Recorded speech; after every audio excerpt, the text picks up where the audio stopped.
government by the people, of the people, for the people. But the people are retarded. What's the other thing we know about this population? And it's a specific phase of life. Remember, age is more than a chronological fact. What else do we know about this population, 18 through 24? They are stupid. Well, I'm sick and tired of smart guys. Let me start off with two words. Made in America. Made in America. I refuse to go along with this, and I'm seeing through all of your lies, Barack Obama, you wicked, wicked devil!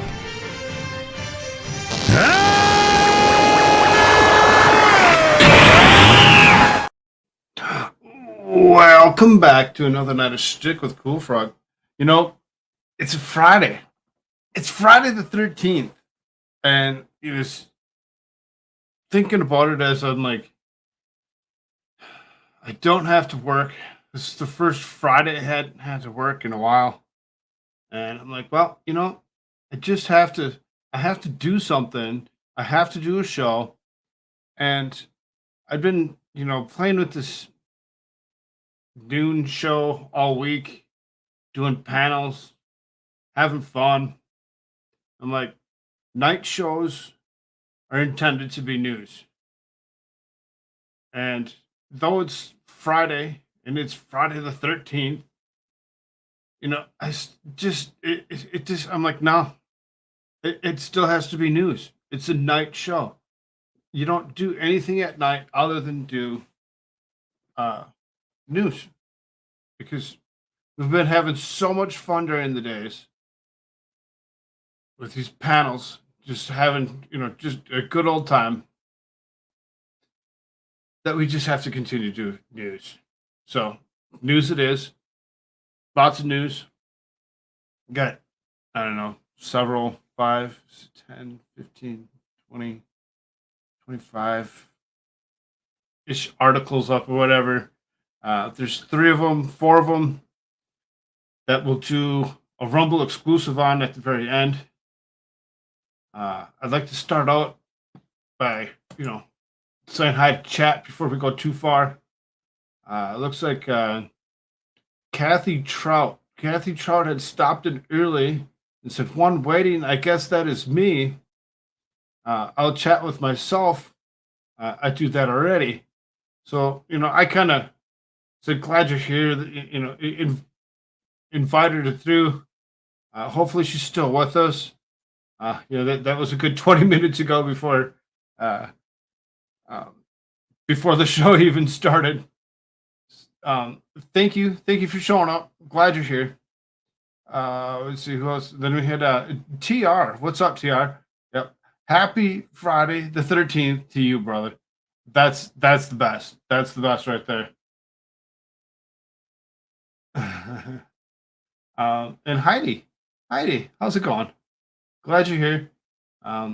Heidi's probably one of my most, it seems, faithful lately. She's the one that comes around almost every night, or every day. Every time I have a show going on, she seems to be around. Thank you so much for being here. Y'all know where you can actually support me. That's buymeacoffee.com/Koolfrogg. There is a PayPal link down below. And while you're down there, you're looking in that description line. There's a third line. That's AmericaShirtsAreFirst.com.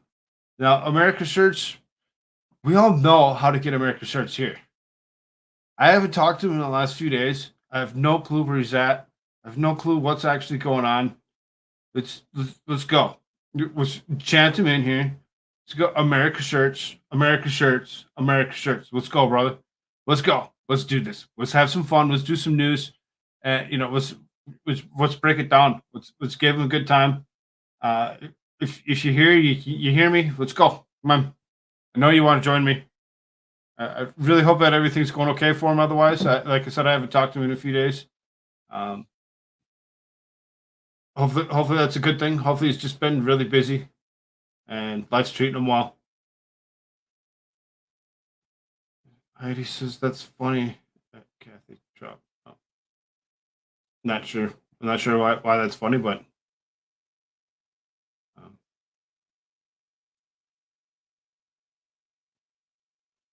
trying to like throw that one through my head real quick to see if I can actually come up with the reason that would be funny.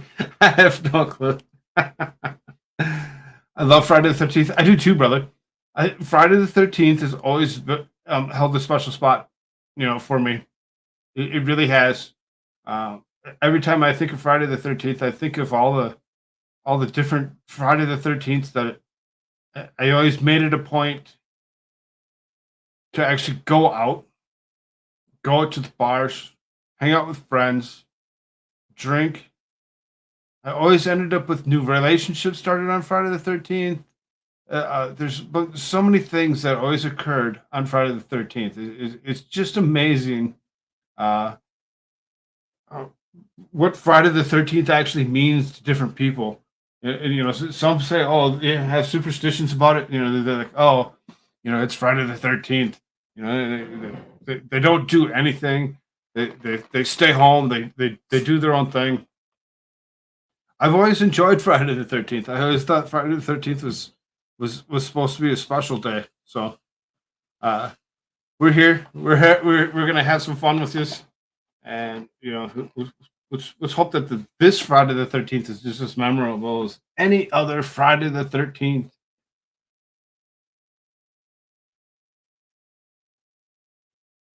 I thought it was funny that she was going to chat with herself. Yeah, I mean, which is funny because even after I said a few things to her, she didn't chat back. So I'm assuming that she was at least chatting with herself, keeping herself company, waiting for this show to start. That being said, let's do something. Let's hit a couple articles up. Like I said, we got quite the night ahead of us. I really don't have. Like I said, I have so much. I was trying to put it in like an order of sorts, like I usually try to, and I had so much that it was just like I don't know where to put what next. It's just everything is just so good, and usually try to lead one thing into the next, so it kind of flows, kind of makes a little bit of sense. But I really don't know if that's really going to happen tonight. We'll see. We'll see what happens. I'm going to actually share this as a window. Do this way. We'll go that. We'll go that route.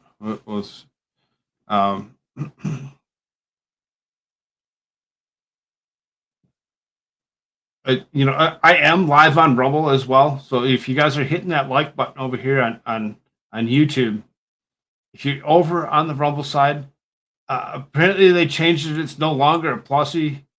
They changed it to a thumbs up, thumbs down type situation. Go ahead, thumb that up. Make sure that you actually showing the love over there. I don't really know if I haven't been doing anything where I've actually been broadcasting over there. My day show, I hadn't actually been doing the dual broadcast. The dual broadcast is kind of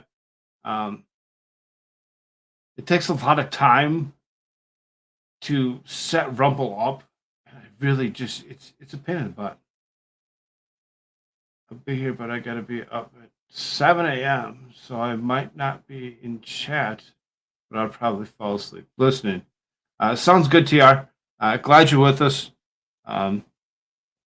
Let's go. Let's do this. So this is Trudeau spends $400 million giving Ukraine air defense Canadian Army has wanted for a decade. So, as opposed to spending the money on himself and his own defense, he spent the money to go to Ukraine. What is it with these countries, with everybody thinking that we need to actually donate to Ukraine?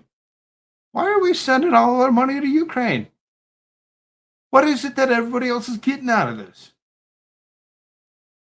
What in the world is going on? Why does everybody think that this is something that needs to happen? It's so disturbing to think that this is what's necessary. So it says the Canadian government under Prime Minister Justin Trudeau has promised to spend over $400 million on an air defense system for Ukraine that the Canadian Army has begged for since 2012.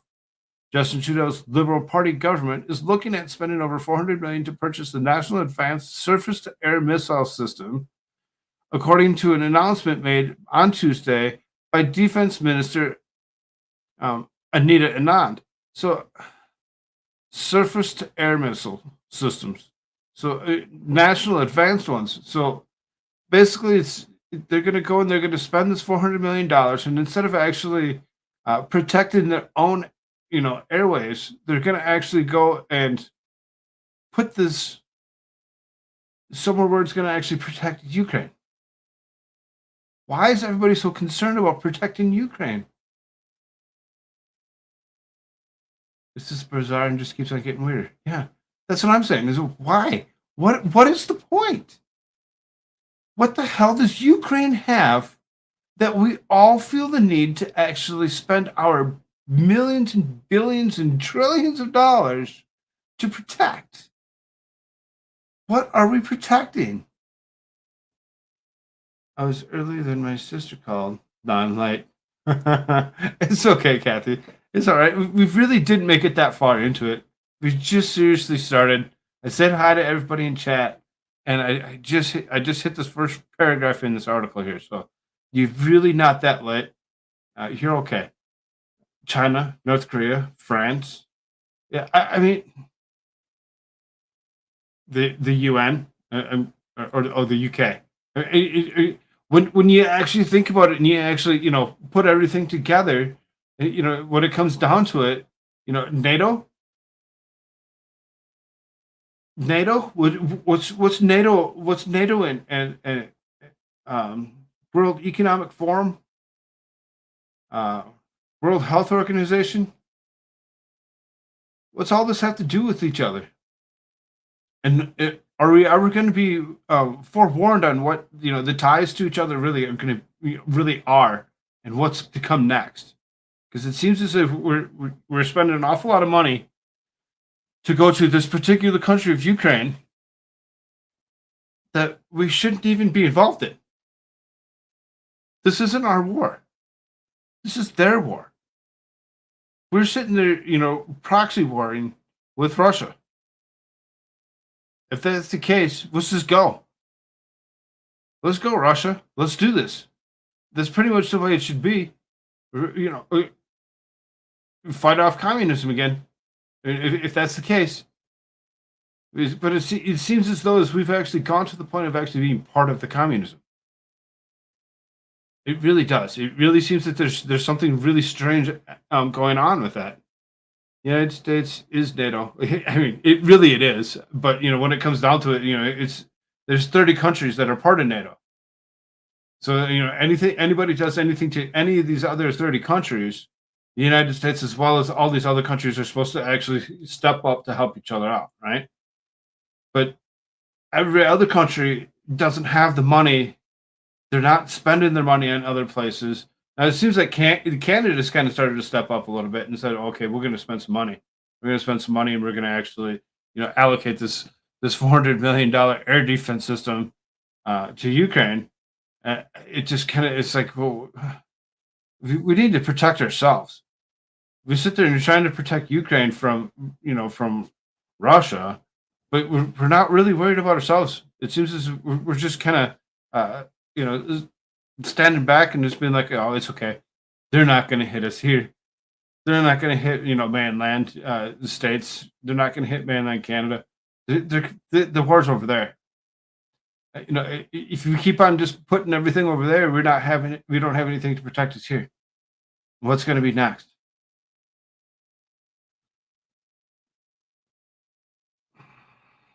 This is disturbing.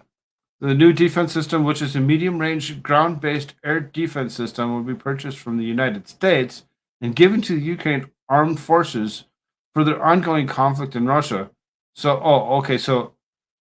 they're going to get Canada's going to give the United States $400 million, so that the United States can go and send this equipment over to Ukraine. It sounds like we're just taking money from one, from Peter, giving it to Paul. And we're just playing this game. We're playing this game of let's see where we can actually take the money, where we can put it next, and what's all going to actually come out of us. The UK under Boris Johnson spent a lot of money on Ukraine as well, but that's why he got ousted as prime minister. I mean, it got replaced by World Economic Forum shills. I mean, each time that they tried to replace it, they replaced it with another WEF personnel. So I mean, if you look at almost every single country that's actually, in recent history, that's actually changed hands, whatever, where they've actually, ousted old leaders and put in new ones. It seems that all the new leaders that are actually being put in place seem to all have something to do with World Economic Forum.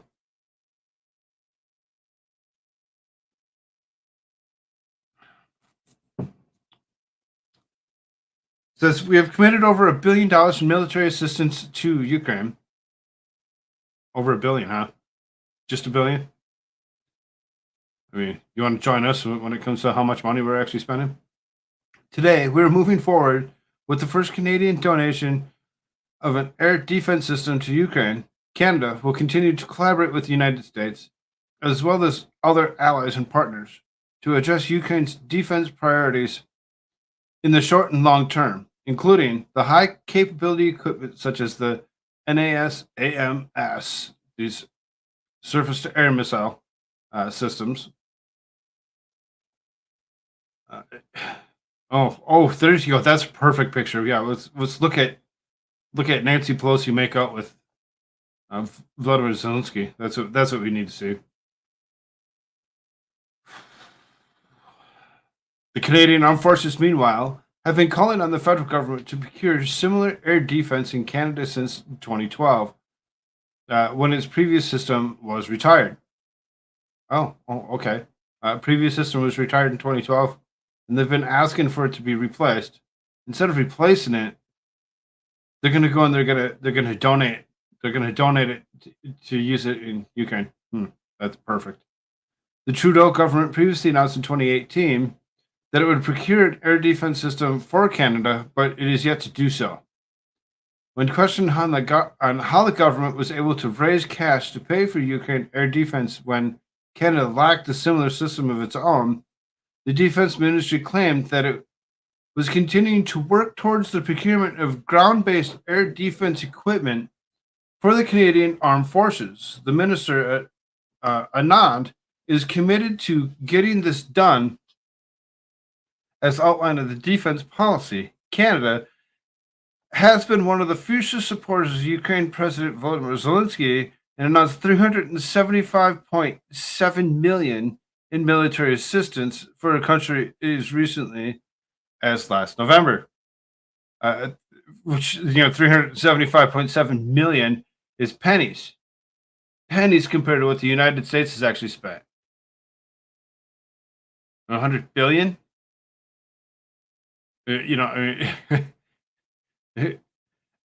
Now we're going into this new Congress that we have going on here, and they seem to not be interested in spending this kind of money and putting it in there. But we kind of know when we look at people that like McCarthy wearing his Ukraine colors, where his thoughts really are. In the near future, there's probably going to be more money spent. This is the move to supply Ukraine with air defense comes as other Western nations are also stepping up to arm supplies in Ukraine, including France, which prompted a new flurry of weapons shipments when it promised to supply Ukraine with France-made AMX 10 RC light tanks last week.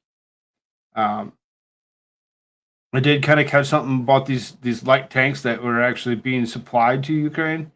And of course, we would have actually, probably had articles had I not actually picked up this job, and we would have actually covered this in some kind of depth on what they were actually donating out of France. So, I mean, it seems as though everybody's super, super invested in handing over military might, money to Ukraine to prevent them from being annihilated, being removed, from the face of the planet by the likeness of Russia, which it seems kind of strange that we worry about such a thing. As Volodymyr Zelensky's, safely running around the world and, holding meetings with almost anybody and everybody to procure funds. It's really kind of disturbing that we're actually allowing this to actually happen.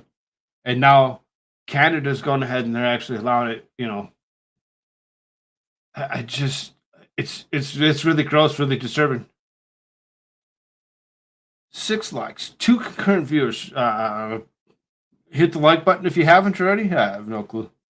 I know there's a lot of people that are actually doing things tonight.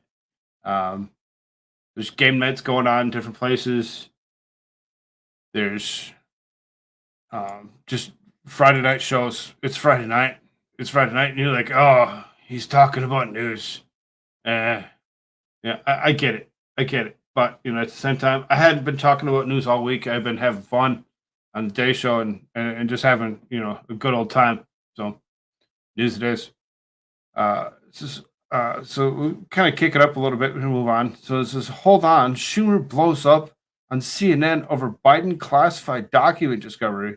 Okay, so we kind of hit on this the other night, where Biden supposedly has a bunch of classified information sitting in his garage, and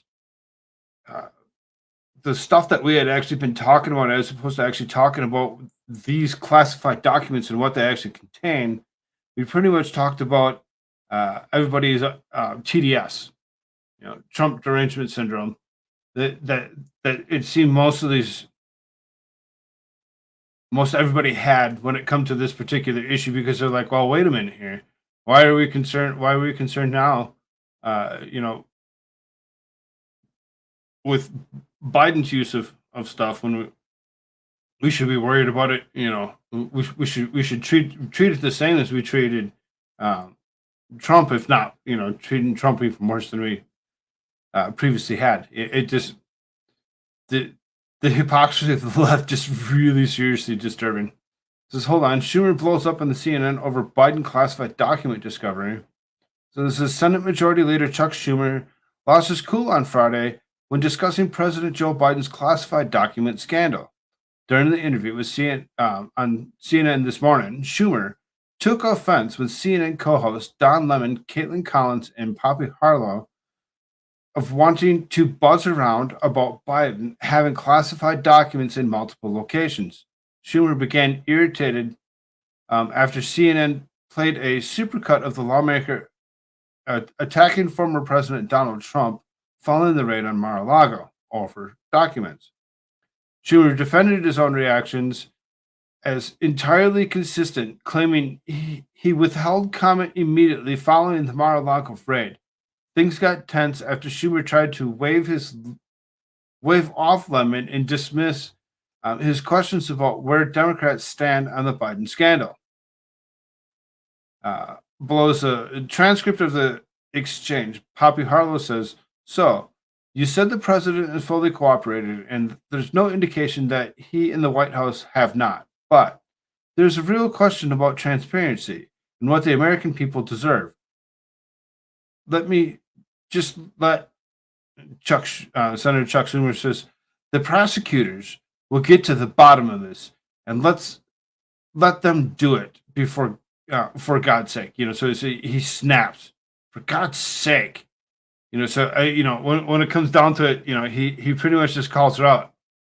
calls her out and says, "Well, let's let them do their job," which is understandable. Yeah, let them do their job. But when it comes down to it, he kind of cut her off. So Poppy Harlow comes back and says, "I hear you." Senator Chuck Schumer says, "I know you all want to buzz around and all of that, but bottom line is, and of course it's again he cut her off. He come in and cut her off. He just he straight up. That's what he does. So then Poppy Harlow comes back and says, "But let me buzz for a minute. Let me buzz for 1 minute, and I promise we'll get onto something else." And if they've already irritated Chuck Schumer. Chuck Schumer's already to the point of being upset because you're talking against the narrative, and this is CNN that's doing this. So he's just like, whoa, wait a minute here. He probably he thought he was going to walk into this, smooth sailing, like there's going to be no issues. Poppy Harlow says, "But let me buzz for a minute. Stuttering into it. It says, I promise we'll get on to something else." Don Lemon says, "It's not just hold on. It's not just us buzzing around. You are the Democratic head of Senate. This is really important issue. It's not just buzzing around. This is serious stuff." So it seems that Poppy Harlow was trying to, come in all kind of fluffy. I just, was kind of, let's just kind of, bug you about a few little things. Just be sweet about it. And Don Lemon's like, "Oh no, we need to be serious. Let's get down to the bottom of this, and let's get your actual thoughts on this." Someone is setting Biden up to get him out of office. I believe Kamala has promised 10 years as president. You can't talk about this on YouTube. I mean, there's certain things that you can, certain things that you can't actually speak of when it comes to YouTube's likeness or whatever. And we're not speculating on this. We're not actually saying that this is actually something that will actually happen because we don't know. And we know Joe Biden is the most popular president ever with the most votes. We're not contesting any of that. We know that he's the one that won. We're not going to go against that narrative. We're not going to go against that at all. I've danced this game plenty times. The potentiality of Kamala Harris even saying such a thing, I really don't know if that's something that's really going to happen or not. I've played this game, Kathy. It's okay. You're fine. You keep on saying what you're actually. Go ahead, put your stuff out there. I'll still read it. It's okay. I know how to dance that line. It's fine. So, Senator Chuck Schumer says, and if there were no special prosecutors, there would be, you might have a different thing to say, but there is. And now we have the law enforcement people who have the power to get all the facts out doing it. I support both. I think we should have a special prosecutor on each. I don't mind you're asking these questions, but my view is I'm not going to say anything. Let the special prosecutors do their job. So he's already put himself in the back burner and said, I'm not going to say anything. I'm not going to speculate. I'm not going to guess. There's nothing that you can do that's going to actually get me to actually say anything about this whatsoever. I know that I need to keep my mouth shut. Otherwise, it'll go too far. Poppy Harlow says, the question that I was going to ask is about the fact that when this did come out after CBS News reporting and the White House came out and acknowledged it, they only addressed the documents found on November 2nd. But they knew at the time about the documents found on December 20th. And that's what begs the question of full transparency. And it's not just us. The Washington Post editorial board, this morning says the same thing.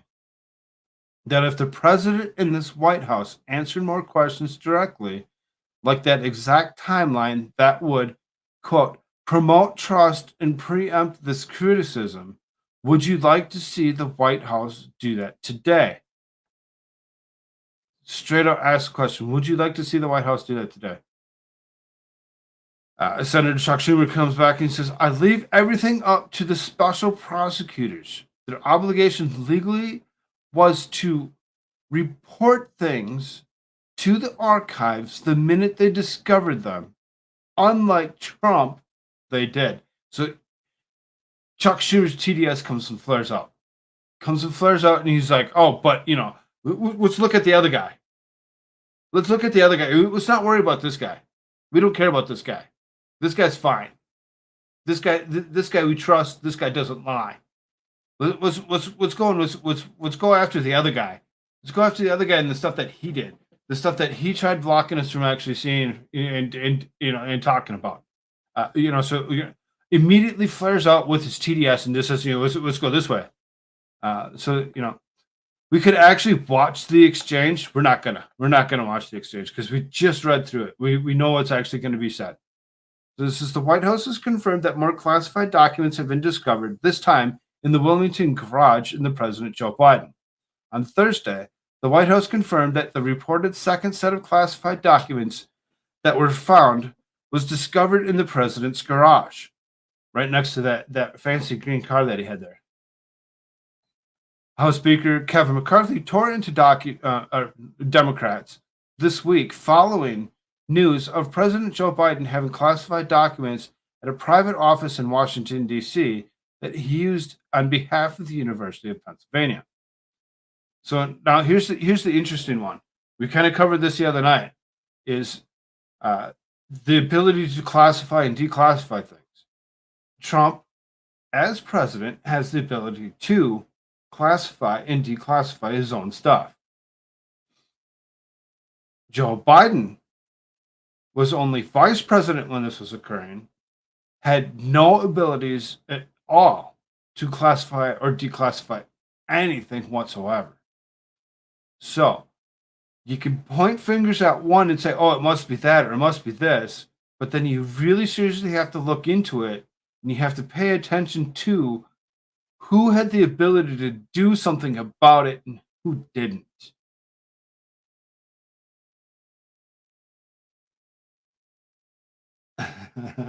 It's okay, Kathy. You didn't have to retract the message. It's fine. I got you. How do you, Kathy, this is the last comic Koolfrogg read, which is apparently was written by you, is blocked. I never saw it, and I still don't. She retracted it. She retracted her own message, and that's why you don't see it, Heidi. It's okay. Like I said, Kathy, we got you. I don't know how long TR is going to be with us, if he's actually still awake or not. There are mods around, and I pay attention to my chat. Anything and everything that's said. If there's something in there that's actually in there that I feel that YouTube may actually dislike, I'm okay with it. We'll see what we need to do, and we'll watch it. We'll watch the chat. We'll make sure that things are removed if they need to be.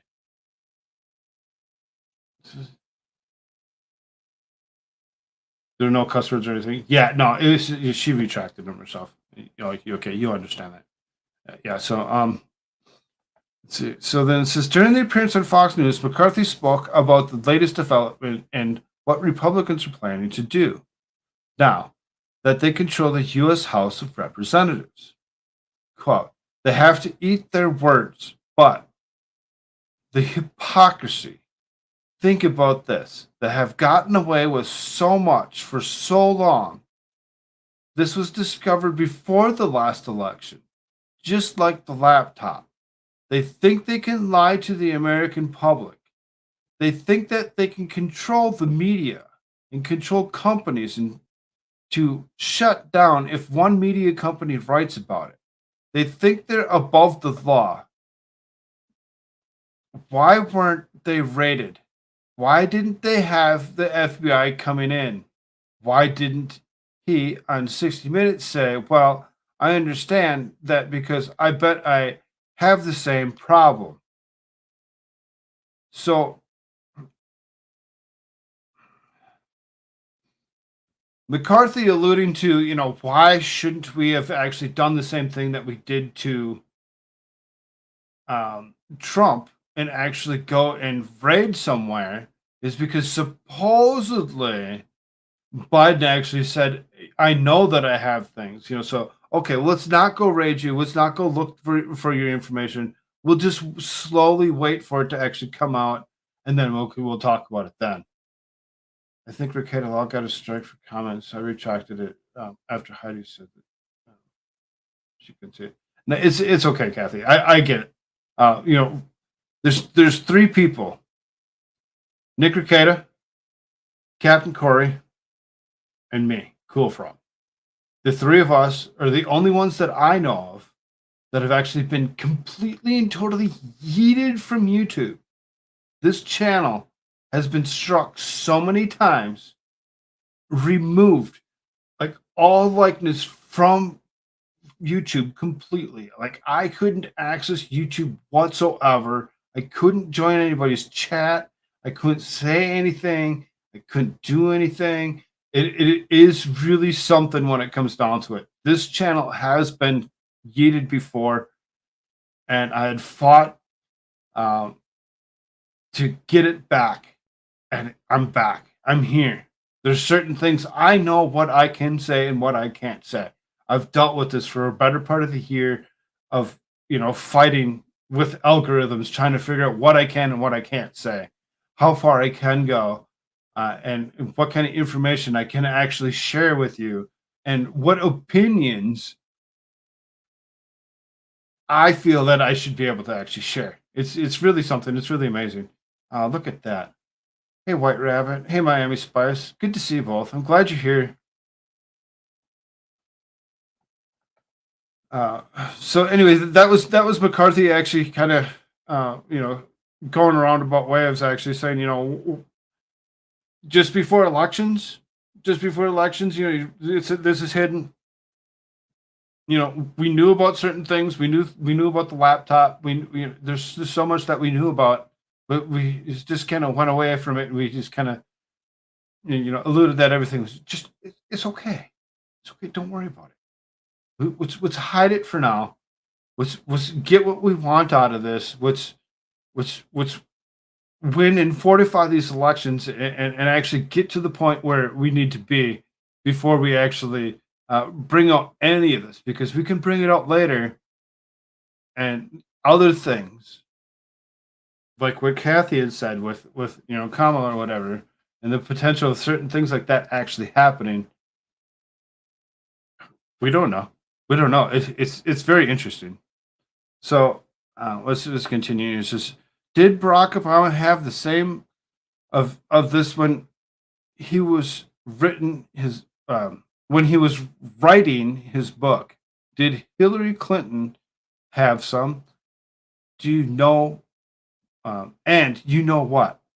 All of these people have been in government for years. President Trump just ran for president. Do you think he knew everything? You think he went and moved his own boxes? And you know what? They were locked away. Biden's were not. And how many years after did he have them? Doesn't matter. Doesn't matter where they were, how long you had them, how many years you've been in government. If you've been in government for so many years, it's okay. It's all right for you to actually go ahead and store these away and hide them, as long as they're they're locked up behind locked doors in your own garage, parked next to your own car that you allow your son to actually live in. I mean, Hunter Biden was the one that was living in this particular home where this stuff was found. Did Hunter Biden read any of this? Did he have access to any of it? If he did, if he had access to any of this classified information, who did he share it with? Did he share it with the stakeholders of Burisma out of Ukraine? Did he share it with the stakeholders of the oil companies that he owned or ran in China? I mean, you really seriously have to think about all of that and where all this was actually going, what was actually, actually happening. So then McCarthy responded, they think the law doesn't apply to them. They think they write their own. And that's what infuriates the American public. America believes in fairness and honesty, and that's not what we're getting from them. So, as much as I don't like that swamp creature of Kevin McCarthy's still coming to the point of actually saying, wait a minute, what are you doing thinking that you can run around, make your own laws, make your own rules, set up the things the way you want them to be set up, and actually just run roughshod over everything and be like, oh, it's okay. I'm a Democrat. I can make up my own rules and it don't matter. We don't have to worry about it. It's okay. Seems a little odd, a little strange to me, but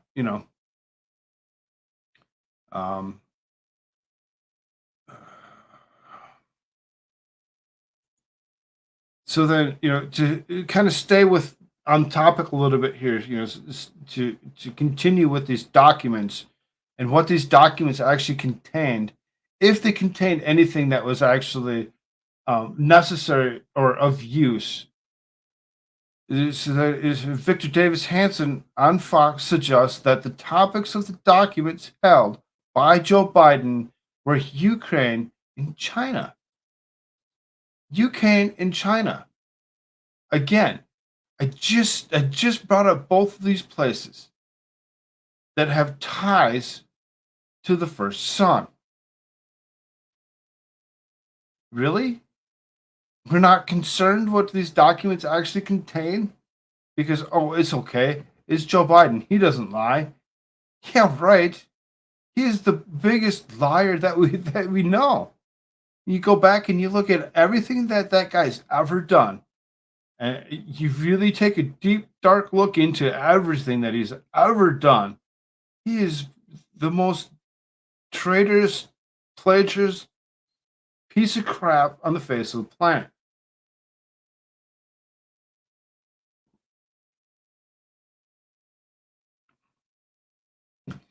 It should have just brought a flag that actually just says straight out, fuck Joe Biden.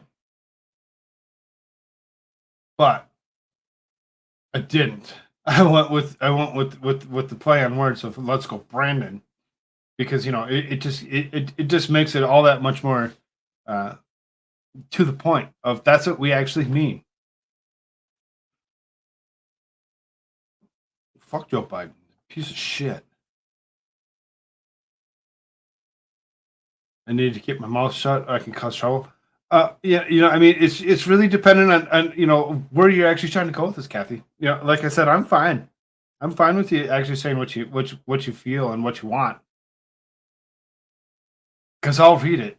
And if I feel that it's something that shouldn't actually be in my chat, I have a couple mods around here. We'll take care of it. It's okay. You know what you can and can't say. I'm fine with it. If you feel the need and feel the want to actually share something, share it. Let me know how you feel. We've never tried to tell anybody that they can't say something that they don't ever want to say. So, let's go. Bring it. Let's go. Say what you need to say. We're good with that. So this is Hoover Institution's Victor Davis Hanson evaluations that questions the special counsel might ask President Biden about his alleged mishandlings of classified documents. VDH shared on Jesse Waters' Primetime. They haven't been transparent in the past and are not transparent now, which means they feel they can't afford to be transparent in the future. So there's two issues as I see it. One is for 7 years, people have basically assumed that Biden family have been compromised by Ukraine and China, to take two examples. But that story died due to political nature of his campaign and the presidency. But this is a link. It threatens to blow it up, especially when you have a special counsel investigating Hunter Biden. And that introduces the second how would it blow up? VDH says Biden should be asked the following.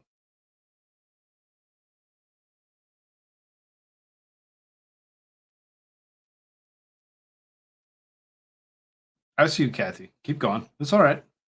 You say you don't that you have information. You speak your own mind, but you're not going to. I'm fine with it. I'm fine with it. I like hearing different thought and different opinion. What was the material on there that you felt was advantageous to you that you brought out to secure location, and in fact were very indiscriminate on its usage? China and Ukraine were the topics, apparently, according to VDH, in the documents stolen by Joe Biden. And so let's kind of go back through this a little bit. This is one. Is for the 7 years, people have basically assumed that Biden family had been compromised by the Ukraine and China.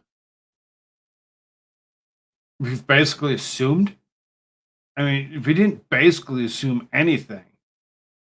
We pretty much know what had happened,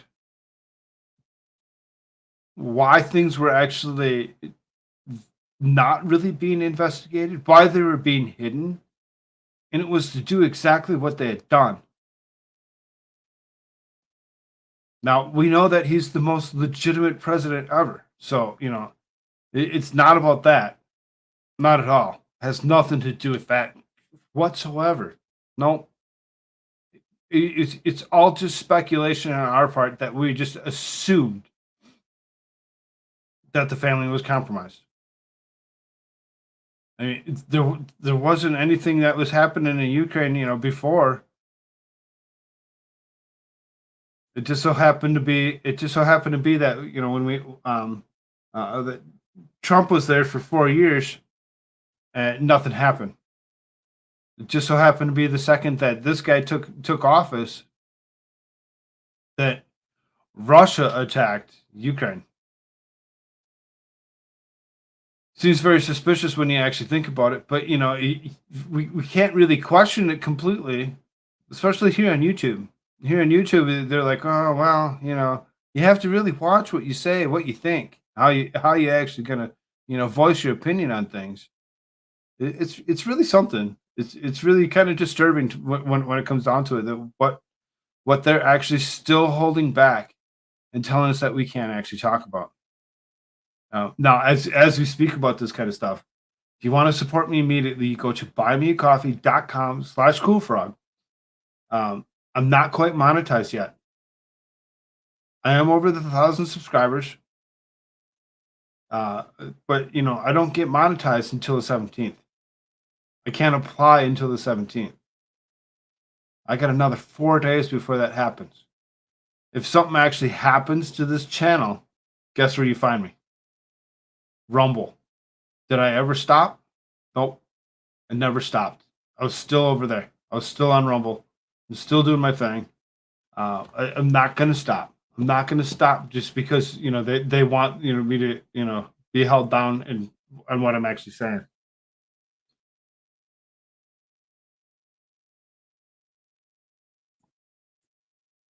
I don't have quite the following as I do over here, but still have 460 subscribers over on that side. So I'd still have some kind of an audience when it come down to it.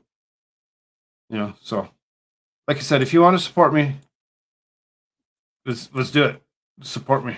I'm gonna actually check that out real quick to see if anything that's actually going on over there. Okay, just gotta be sure. Gotta be sure. So this is but the story died due to the political nature of the campaign of the presidency. But this is a link. It threatens to blow up, especially when you have special counsel investigating Hunter Biden. So so now we have special counsel, that was investigating Hunter Biden. With the last couple of days, we actually talked about there's a guy that was actually appointed to actually look into these documents and investigate that. So I mean, there's plenty actually going on.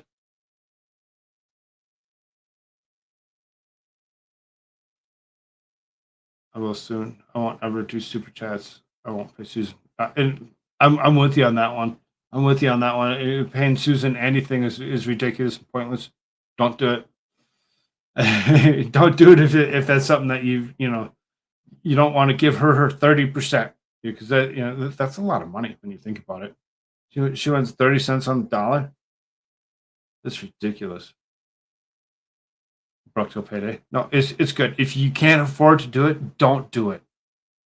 Don't do it. I don't want it. I'd rather you to actually be able to feed yourself. I'm fine.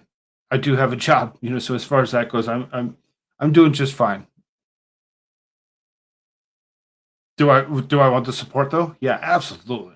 Absolutely. If somebody else that's out there that can actually afford to do so, let's go. So, kind of kicking around a little bit, there wasn't,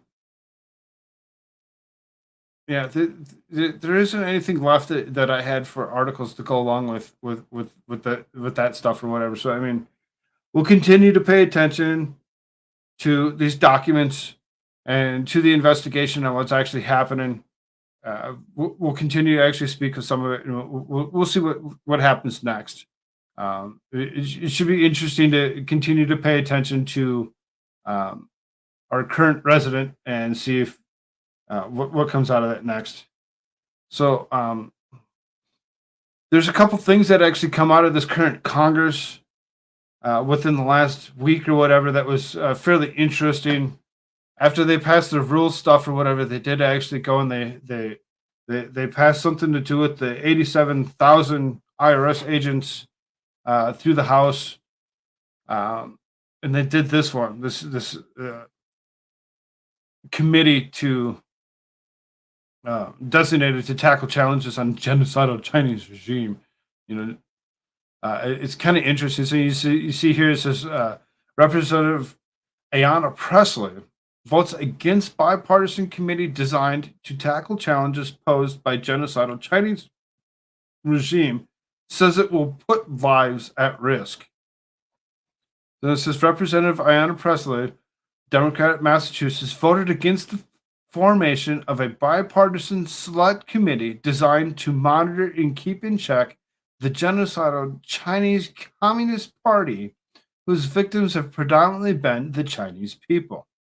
Pressley, who previously called for unrest in the streets, said she voted no because the committee would further embolden anti-Asian rhetoric and hate and put lives at risk. So she's concerned that if by putting this committee together to actually pay attention to what the CCP has been doing is dangerous.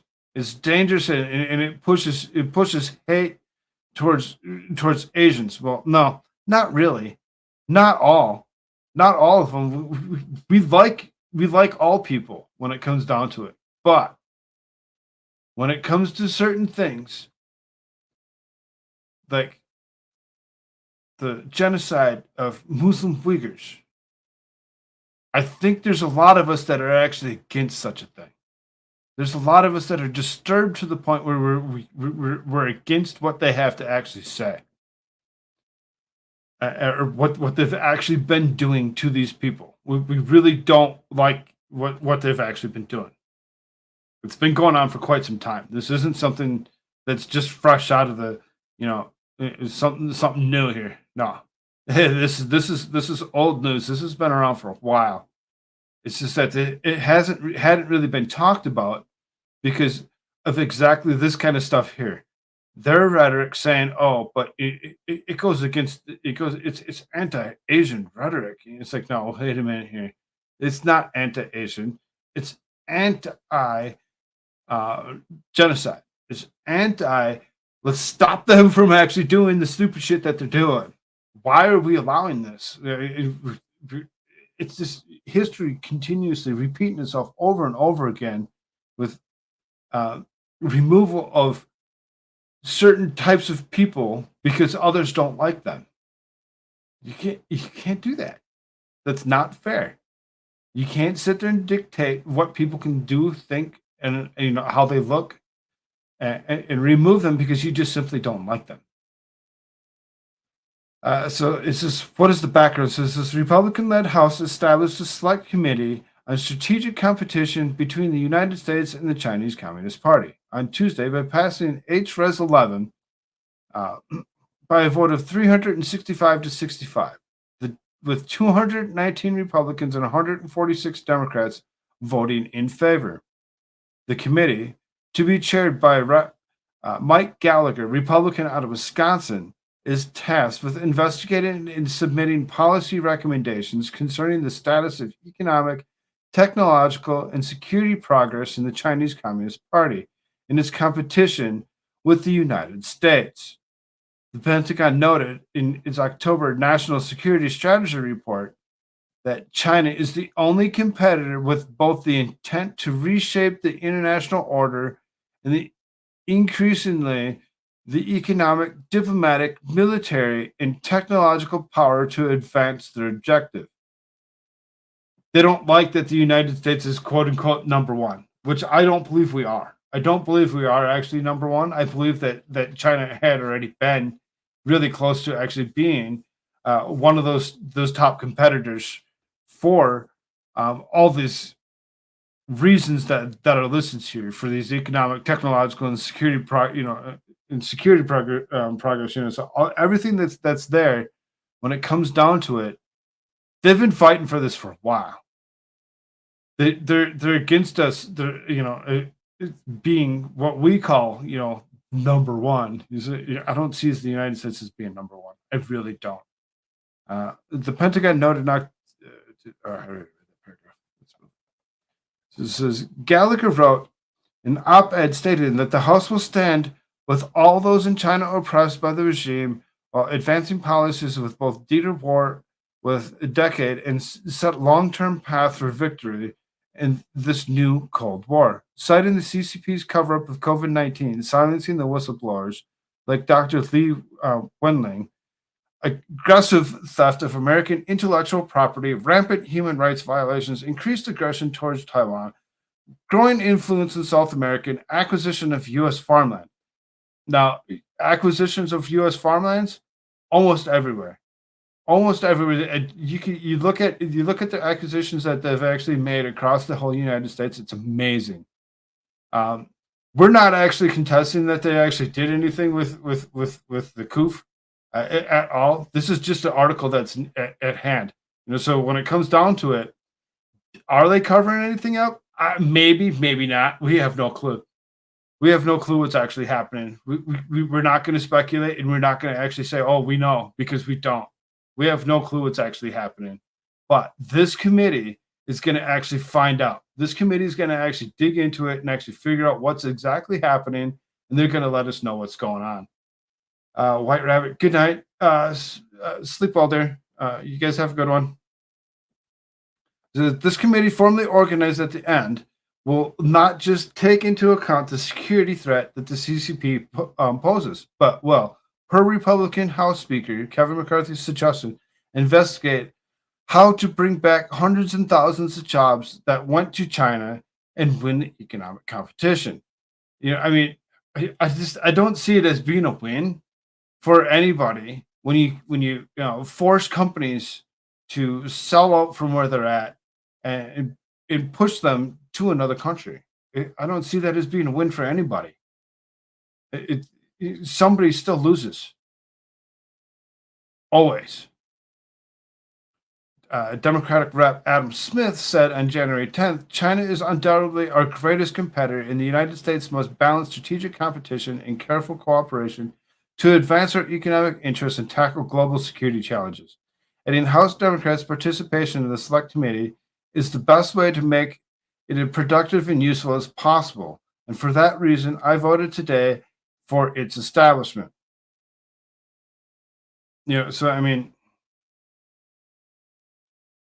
Several Democrats, said, yeah, let's do this. Let's figure it out. Let's find out what actually happened. It just seemed that there's a whole bunch of them that just so happened to be against it. Why were they against it? What were they voting against? Why would they vote against such a thing? Why wouldn't they want to know exactly what happened? Or do they already know? Is that why what they're trying to hide? We all want to know. We're all here. We're all here in this wonderful, great nation of the United States and want to know exactly what's happening. This Democrat Minority Leader Hakeem Jeffries similarly conceded and needed to stand up against extremism where necessary, particularly in the case of the Chinese regime's authoritarianism. Criticism of genocidal communists might put lives at risk. While an overwhelming bipartisan majority of the House supported the creation of the Bipartisan Select Committee, including her ally, Representative Ilhan Omar out of Minnesota, critical of the CCP's genocide of the Uyghurs, Presley voted against the resolution.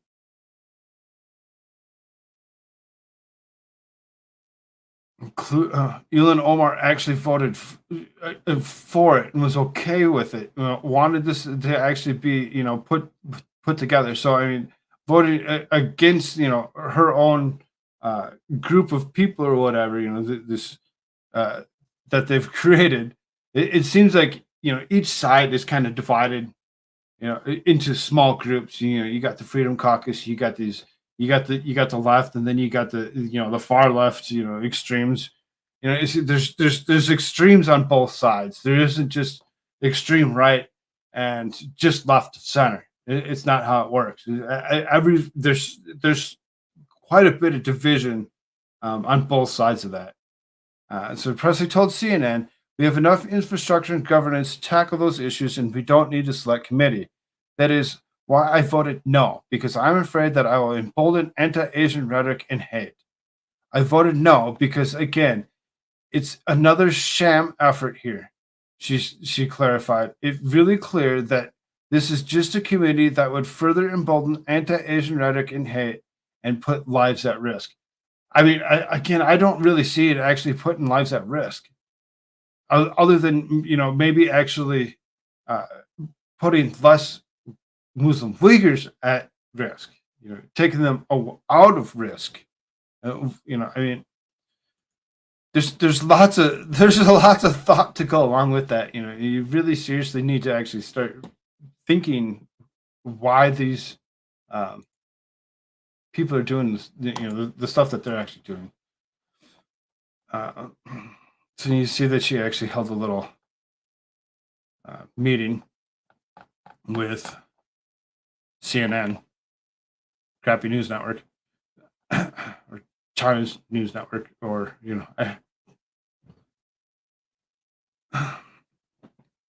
And so it says there may be no greater source of anti-Asian hate and violence, and than the very regime Presley voted against holding accountable via this committee. Extra to throwing Uyghurs into concentration camps in Xinjiang, the CCP brutalizes ethnic and religious minorities, especially Chinese Christians, as well as Asian political dissenters at home and abroad. Especially Chinese Christians, huh? Interesting. Interesting how they're actually kind of trying to change the wording on some of that. It's always been the Muslim Uyghurs that they've actually been going after, but now it's Chinese Christians that they're saying are the religious minorities that they're actually going after. It's kind of fun. It's kind of interesting to actually think about, who they're actually deciding to actually go after when it gets down into it.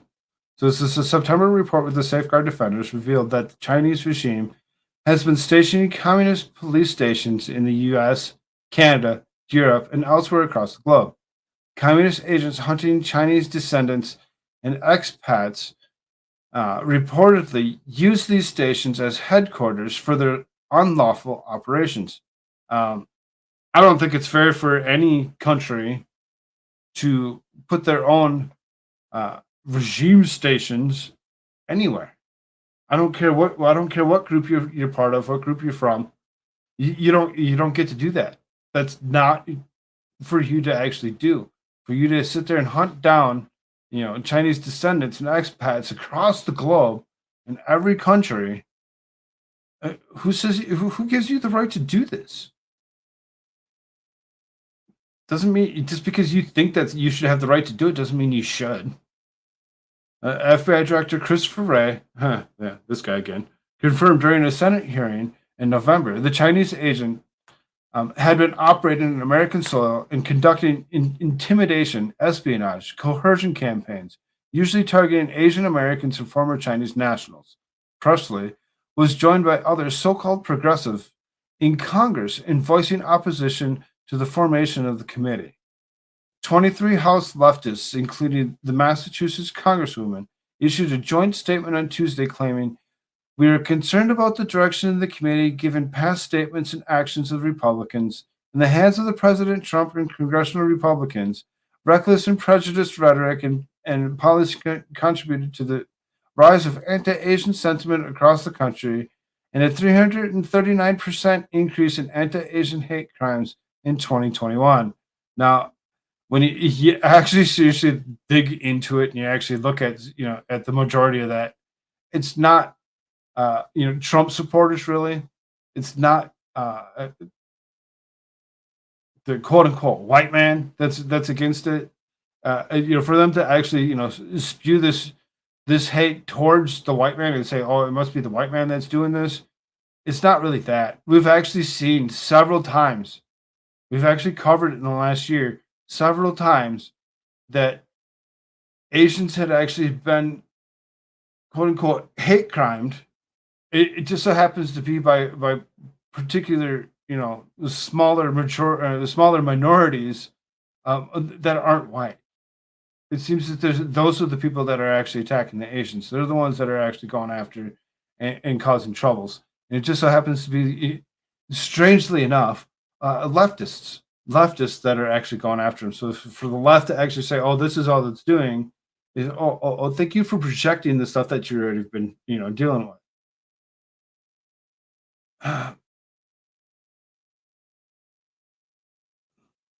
Heidi says, "I can't tell if they're so brainwashed they really think that they're saying is true, but it shows a total lack of faith in American people to be capable of disliking the CCP and still like Chinese people." I mean, it's again, it's it just really. You're right. I agree with you.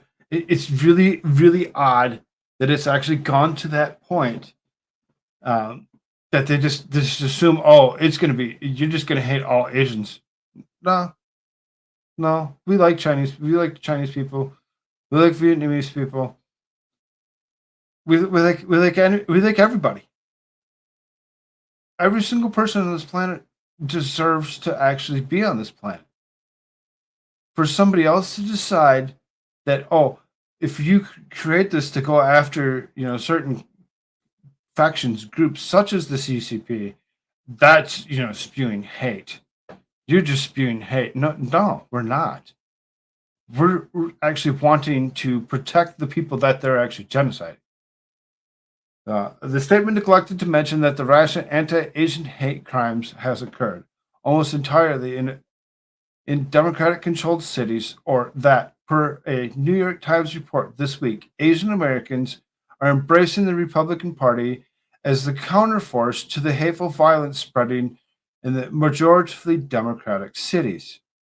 Isn't that something? They're embracing the Republican Party. They're embracing it. They're like, oh, thank you for helping us. Thank you for actually treating us the way that we deserve to be treated. Against the crap that's already been going on. The Congressional Asian Pacific American Caucus similarly appeared to conflate Republicans' past criticism on the Chinese regime in Beijing with criticism of Asians in general. CAPAC Chair Rep. Judy Chu, a Democrat out of California, said, because of the known risks of xenophobic rhetoric intensifying anti-Asian hate here in the United States, and my belief that work of the select committee can be done by existing committees in the House, I voted against H-Res 11. So there's another one, Judy Chu. Judy Chu says, well, it just intensifies the anti-Asian hate. But and marks us as being xenophobic for actually, thinking, anything against the CCP. It's like, oh, okay, so how far deep into the CCP's pocket are you? Are you tied to them? Do you have something that you're tied to that we should actually investigate and look into? Gallagher emphasized, we have no quarrel with the Chinese people, and the Chinese people are primary victims of the CCP's Orwellian techno-totalitarian surveillance state. And so every action we take, I think we need to be cognizant of that distinction, as well as shine a light on the way in which, through extraterritorial coercion and the CCP is intimidating the Chinese dysphoria population in the United States or even the Asian American population. As you can see there, we have no quarrel with the Chinese people. It's not the Chinese people that we care about. We like them. Those people are fine. It's the CCP and the stuff that they're actually, pushing, them wanting to eradicate, populations because they just don't like them for their thoughts and their opinions. Isaac Shore, writing for Mediate, suggested it's Congresswoman Presley, not the supporters of the committee, who struggles to distinguish between Asian Americans and the genocidal government of Beijing. Several Asian American Democrats recognize the difference, have sought the appointments of the committee. NBC News reported that Reps Fraja, I can't even pronounce that, Democrat of Illinois, and Ro Khanna, Democrat of California, and Andy Kim, Democrat of New Jersey, have expressed interest in joining. So I mean, there's quite a few that actually go against that, particular or think the same way, that it's xenophobic and it's wrong of us to actually look at it any other way. Hey Pam, how's it going? Good to see you.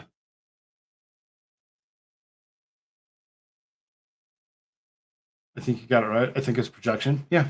Yep. I'm pretty sure that's what it is. What it comes down to it is the left is great at projecting their own wrongdoings and saying, "Oh, you're the one that's doing it." No. Stop projecting. It's you. It's always been you. It's always going to be you.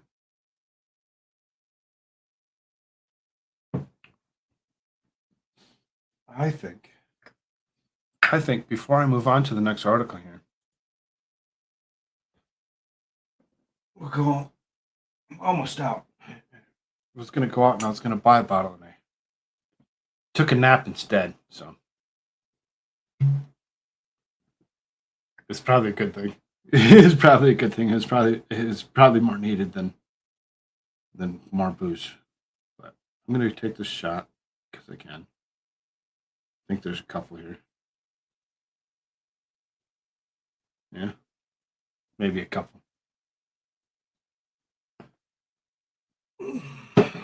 Just a little bit of Knob Creek. Cheers.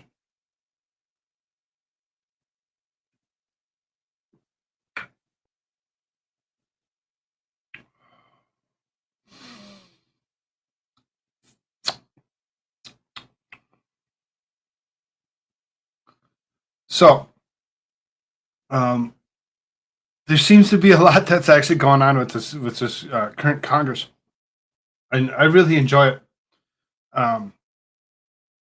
We have, there's a lot of information out there, and a lot of different things that are actually going to come up out of this current Congress. It's going to be fun to watch, fun to pay attention to over the next, bit. So this is McCarthy's agreeable to releasing footage of Capitol riot, and the public should see. Cheers, Koolfrogg. On that note, I gotta go to sleep. Good night, chat. Good night, Heidi. Thanks for joining us. Sleep well and have a good one. Matt Gaetz was on Timcast tonight and said McCarthy was going to release J6 tapes. Yep, and that's pretty much what this is here. I didn't actually realize that Matt Gaetz was there. If I would have realized that may have actually given me enough reason to actually watch Timcast. I don't really care for Timcast. I just don't like the way he actually conducts his show. Not that he isn't smart, because he's very smart, but I've watched him for a better part of a year, and he just doesn't let his guests talk. Yeah, I know, on his YouTube, right? Yeah, I just don't care for Timcast. But knowing that Matt Gaetz is there, I may actually go back and try, see if I can't catch some of the footage of that. That's interesting. So you can see this is the article contains commentary which reflects the author's opinion, which is normal. So you have to actually take that into effect when it's the conservative brief. It's gonna lean to one side or the other. So this House Speaker Kevin McCarthy indicated on Thursday that he would be willing to release thousands of hours of security video from the J6. Now we kind of covered some of this the other day on how much how much footage is actually out there, the thousands and thousands of hours that are out there that they're willing to actually put forward and allow us to actually view, allow us to actually dig through. Now, having a big show like Timcast and having the crew that he has, it's not going to take them as long to comb through it all. They're going to comb through all that. They're going to look at it all. They're going to actually, feed out the stuff that they know, the stuff that they've come across, and what they can actually, what's easy to share, what's YouTube friendly, what's not YouTube friendly. So let's see here. The California Republican made his remarks in response to the question from a reporter who said Florida GOP Congressman Matt Gaetz said that he said that you would be willing to do that.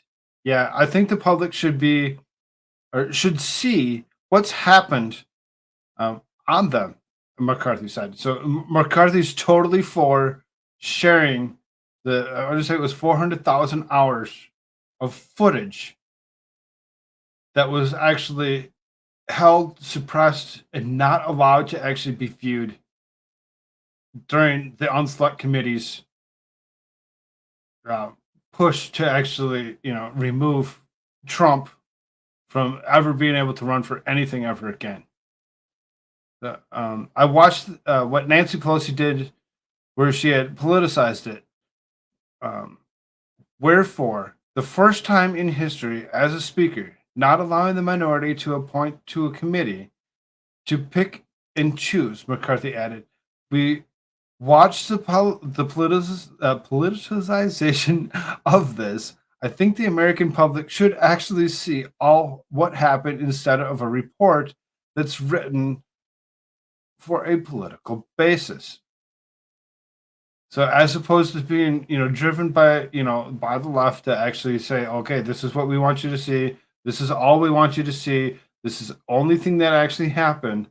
We're going to take the 400,000 hours that are actually still available, and we're just going to push it aside, and we're not going to actually go through it. We're not going to show you, because if we show you that, it's going to take away from our narrative on what we're actually trying to push. I think the answers we're looking through. I think the answer we're looking through that. I want to be very thoughtful about it, but yes, I'm engaged to do that. The speaker noted further. Gaetz was at the forefront of the opposition against McCarthy becoming speaker, leading to days of balloting until the Californian finally won during a late night session a week ago after making a number of concessions to members of the Freedom Caucus. In a tweet Thursday night, CNN reporter Melanie Zanona reported that the release of the J6 footage was part of the deal to get enough support to put McCarthy over the top. So Did he use that against it? Yeah, most likely. So it says Rep. Matt Gaetz has revealed yet another promise that Kevin McCarthy made in his bid to become Speaker, agreeing to release all the security camera footage from the Capitol on J6, she said. The drama that played out a week ago to elect the GOP Speaker was unprecedented in modern times. It took a loss by a razor-thin margin in the late night round 14, a heated exchange with one of his sternest opponents in the near adjournment of the House till Monday to break a logjam unseen since before the Civil War. The Associated Press reported after the 15th round of balloting. The final tally that put him over the top, 216 for McCarthy, 212 for Hakeem Jeffries, and 6 simply present. And that's how they were able to actually get away with it. You get it down to the 216. It was those six massive holdouts, McCarthy, Boebert, and their group of people to actually say, no, we don't want to do this. We don't want you in there. And they kept on forcing the fact or whatever. I think McCarthy should have actually stepped down and actually said, okay, fine, let's push the next person. Let's see who we can actually get in there. See, and they should have gone through the secession of all of it. But McCarthy was so adamant that he needed to be there that he kept everybody saying, okay, we'll just do it again. Let's just do it again. Put my name up there. Let's go. And force them to actually get to this point of actually saying, okay, we're present. Fine. We're here. We're not voting for you. We're not going to vote against you. We're just here. Which, I didn't think they were going to actually do that. I thought they would have actually gone the other way and actually went and voted with the opposing side just to not give him what he wanted. So it's a video clip of the frustrated McCarthy confronting Gaetz after his first present went viral online in the session, and he did. He actually, you could actually see him actually walk up and around. He storms up into his face, get up there and actually go to speak with them or whatever. And what is your problem? Just give me what I want. Stop telling me you're not going to do this. And there's quite a chit chat that happens between both sides. And you can, he's like, just give me what I want. I'm the swamp creature. I deserve to actually be put into this seat. Give me what I want. The Newswire noted further, all day Friday, McCarthy had been inching ever closer to taking up the gavel as he won over multiple diehard conservative critics and resistors. McCarthy, who flipped 15 colleagues to supporters in dramatic votes on Friday afternoon, returned to the chamber at 10 p.m. Eastern Time with the hopes high that he would woo enough additional hardliners to put him over the top. And he did. He actually finally got to that point where he actually did that. Has MTG become a swamp creature? Sadly, Boebert was doing more. Was doing the stuff that we assumed Marjorie Taylor Greene was going to do. It was kind of strange, kind of weird. But then came a surprising loss, with him snagging 216 votes, just one shy of the 217 needed to get to the House majority, after two colleagues, Lauren Boebert and Matt Gaetz, merely voted present. What followed was some extraordinary drama as McCarthy and Gaetz appeared to exchange sharp words on the House floor. A vote to adjourn till Monday was quickly introduced, but was then walked back by supporters, did a U-turn, and rescinded votes. Some Republicans said the drama was worth it to secure a better rules package agreement regarding power from McCarthy. And really, I mean, they did get something out of it, because they were able to actually pass the rules that actually changed things back to the way they originally were. Things that were implemented in 2019 under Pelosi's regime, they actually took away where you needed to have 3 people or whatever to actually remove a setting chair. put it back down to one. You only needed one person to actually, go up against him and say, no, we want to remove you as chair, was replace you, and, create a vote. So this is really good rules package, and it's good that we negotiated this for our system in the government, and it's great for the American people. And the Representative Claudia Taney, a Republican of New York, if we're going to have a self-government, we're going to show this to the public. She also said that she did not agree with Gates' continuing to hold out in support of McCarthy. I disagree with the position of refusing to support McCarthy, but that's okay. We're still going to be friends tomorrow after this is all said and done. There's a point in time where you've got to give up on your position. After getting everything you want, at that point, you're not really negotiating. You're more of a hostage taker, she noted further. So, I guess you can kind of look at it that way, but at the same time, I'm really glad that Boebert and Gates actually went to the point in stages that they actually did of actually trying to prevent the swamp creature from taking his spot, which he eventually did. I hope they got rid of all the IRS people. They passed that bill through the House to remove the 87,000 or whatever. It still has to go through Senate, so it's still hasn't been finalized. There's certain things that need to happen. This is what I found very interesting here. McCarthy says he will look at expunging Trump's impeachment. Though he wasn't actually technically impeached because he wasn't impeached in the Senate, it was only through the House twice. McCarthy actually step up and say, I think let's remove it. Let's remove what they had actually done, because what they had done, what they had pushed for the reasons, never happened. Supposedly. The Speaker of the House, U.S. Rep. Kevin McCarthy, said on Thursday that he would consider expunging one or both of former President Trump's impeachments as the Republican-led House of Representatives seeks to reverse some of the most scandalous and historic government corruption that happened on the Democrats over the past 7 years. In December 2019, the House impeached President Donald Trump on 2 counts of abuse of power and obstruction of justice. Trump had withheld almost $400 million in congressionally approved military aid to Ukraine unless the country agreed to investigate Joe Biden's son Hunter's business dealings in the country, according to the government track insider. This isn't anything that I'm saying. This is what they're saying. This is their article. This is their opinion. In February 2020, the Senate acquitted Trump on both counts, so he remained in office for the remainder of his term. The chamber was controlled by the Republicans at the time. In other words, the House impeachments were something of a slap on the wrist, but Trump faced no actual consequences as a result. Democrats still celebrated as something of a partial victory. Whatever happens, he will be impeached forever, Speaker Nancy Pelosi said. Yeah. Mm-hmm. Maybe not, because it looks like McCarthy's ready to actually turn that around and say, no, he won't. I'm gonna remove that. I'm gonna remove that from him.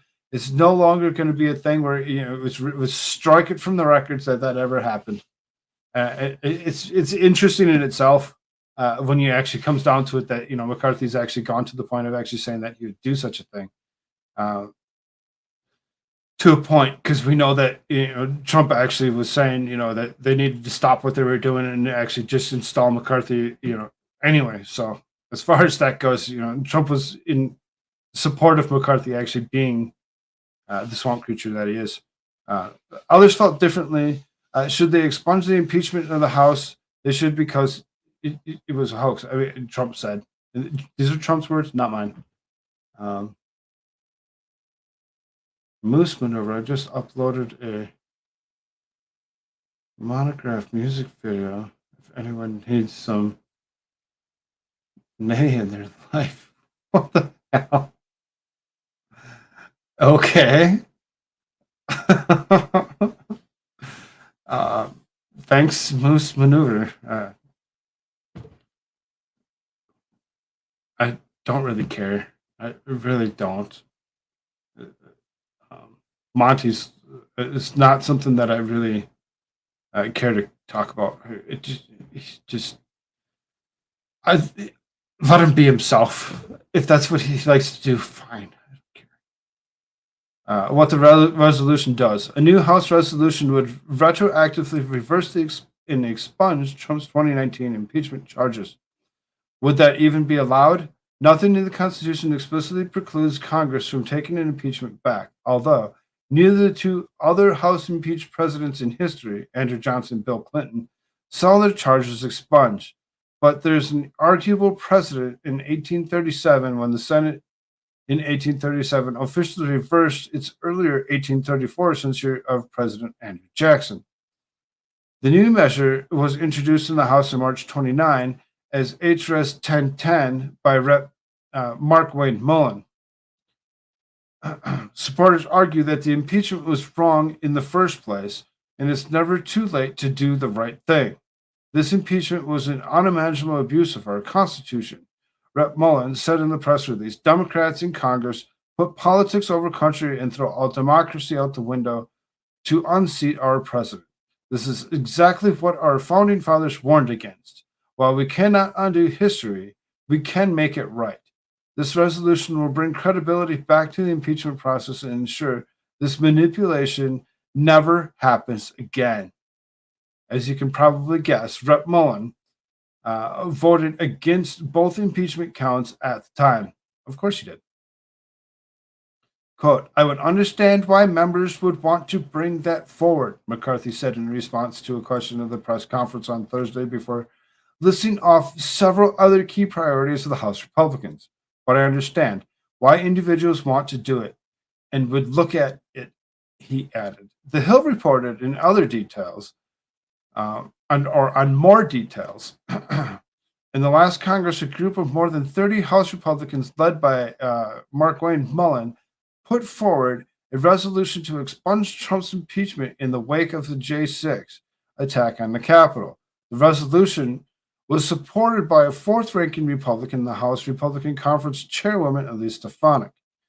A smaller group, again led by Mullen, also introduced a resolution to expunge Trump's December 2019 impeachment for allegedly attempting to withhold military aid from Ukraine in an effort to pressure the countries to investigate the business dealings of President Biden's son, Hunter Biden. The Senate ultimately acquitted Trump on both impeachments after failing to reach a two-thirds majority required to convict him. According to the government track insider, the current resolution has attracted 7 co-sponsors, all Republicans, and awaits the potential vote in the House Judiciary Committee. The odds of passage are low in the Democratic-controlled chamber. Reversing Trump's impeachment happens as talks get ramped up about impeaching a number of officials in Democratic Joe Biden's administration, including Biden himself. POTUS Biden is currently under investigation for mishandling classified documents. Attorney General Merrick Garland is under fire and calls for a log of impeached Department of Homeland Security Secretary Alejandro Mayorkas. U.S. Rep. Marjorie Taylor Greene filed impeachment charges against Joe Biden on the day he was inaugurated. Yep, very first day in 2021, and she is sticking with her ideas to impeach the 46th POTUS. As she should. She needs to stick with that. She needs to not go against what she actually initially wanted to do. And she needs to actually do that. All J6 people need to be released. Agreed. It's been too long. It's been way too long. There's no reason that they still need to be held. And not saying that they didn't do wrong or they did right in any way, shape, or form. But for them to continue to hold them as political prisoners, they need to be released. They need to be released. Charge the FBI conspirators, Epps, and that other guy that smashed the window, and then ushered others into it. Yep. There's I've done something on Ray Epps already. There's a nice little piece that I did on him, and people need to actually understand what's actually happened.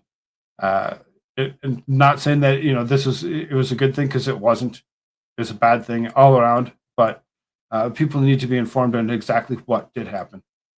Uh, I'll echo again, impeach Biden, and that's what we need to do, Green said Wednesday at the U.S. Capitol, bemoaning the two-tier justice system that she said had treated twice impeached former President Donald Trump unfairly. Green, who will be restored her committee assignments drafted or signed into articles of impeachment filings in the last session, including 5 HRS 57, 596, 597, 598, and 1318 against Biden, 1 HRS 608 against Secretary Anthony Blinken, and 1 HRS 1318 against Merrick Garland. Taylor recently posted a quick video update. Why was Joe Biden in possession of classified information after leaving office as vice president? This is serious and must be investigated. So you can see she actually has a little clip underneath her own, Rep MTG. You actually look into it. You could actually listen to her actually say that particular sentence. It's kind of interesting in itself, and hopefully, things actually, do come of this. Again, I was kind of hoping Marjorie Taylor Greene was going to do more during McCarthy's quote unquote installment. I was really hoping that she would have done a lot more, but she didn't. She kind of allowed that to happen. So,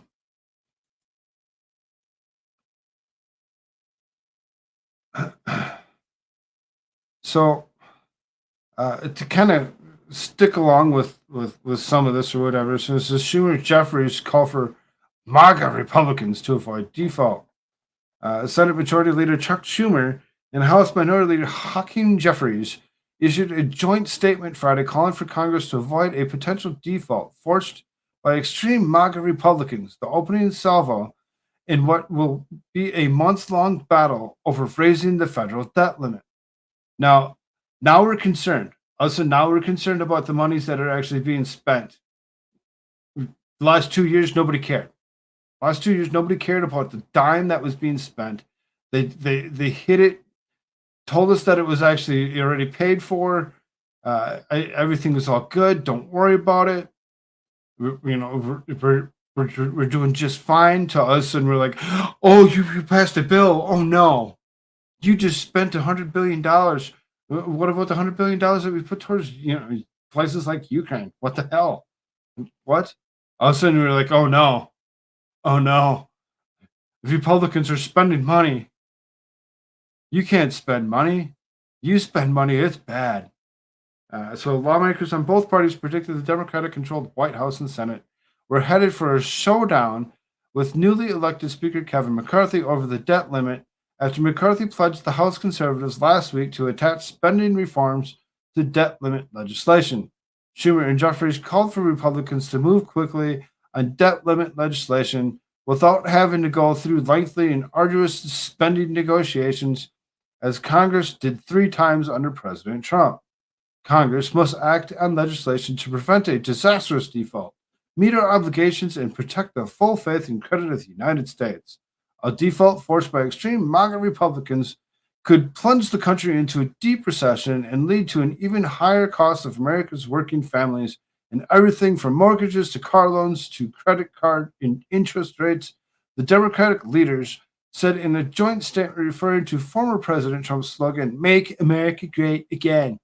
Schumer and Jeffries argue that addressing the debt limit is about meeting obligations the government has already made, and various constituencies,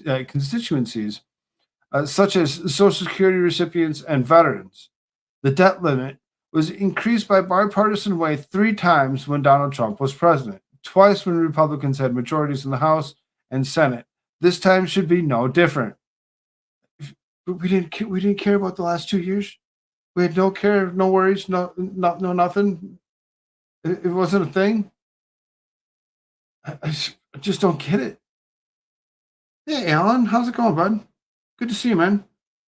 Linda, just popping in for a moment. Thank you for coming in. Glad that you're here. Hit that like button for me.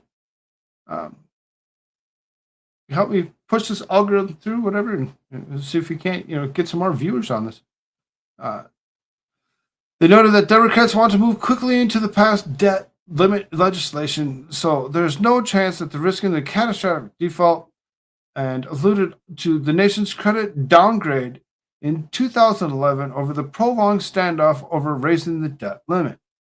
We've seen in previous debt ceiling standoffs that even the threat of default leads to even higher costs for working families. Republican leaders must do the right thing and protect Social Security and the economy in our country. Now they're worried about it. Now they're worried about it. Now they're listening. They're like, oh, wait a minute. Don't spend too much money. Don't spend too much money because we just spent how many trillions of dollars over the last 2 years? That didn't affect us. This is affecting us. And you need to actually cover it. They issued a statement shortly after Treasury Secretary Janet Yellen warned McCarthy and other congressional leaders Friday that the nation would hit the debt limit on January 19th. We got 6 days. Requiring the Treasury Department to take extraordinary measures to prolong the nation's solvency another few months. Yellen estimated those measures would allow the federal government to cover its financial obligations until at least early June. It is therefore critical that Congress act in a timely manner to increase or suspend the debt limit.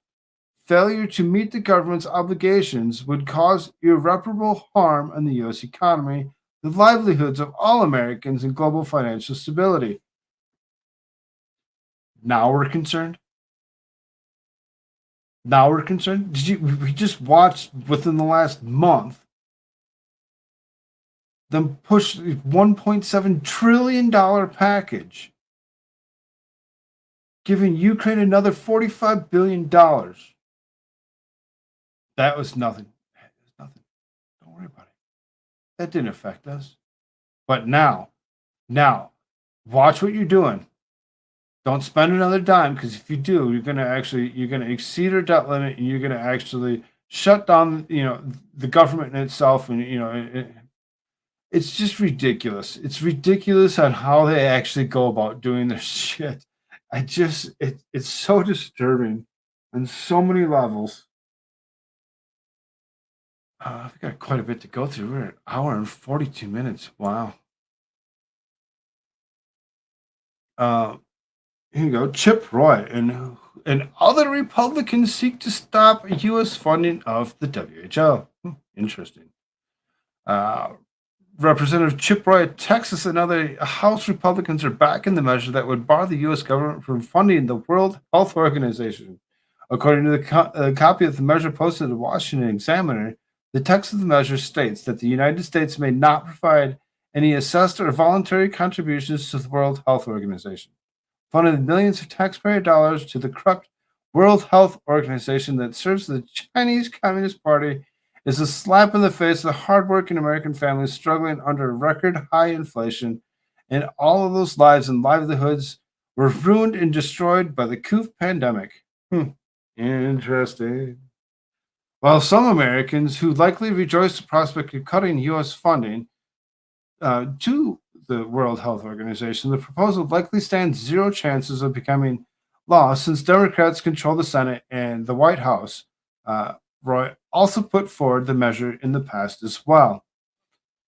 The World Health Organization not only regularly promotes abortion and radical gender ideology, but also praised China for their leadership at the beginning of the coup, and has done nothing to hold the CCP accountable for such a thing. It is far past time for Congress to use its power to pursue the cut-off U.S. funding in corrupt international body, just like the Trump administration did. The Republicans who joined Roy in introducing the measure included Reps.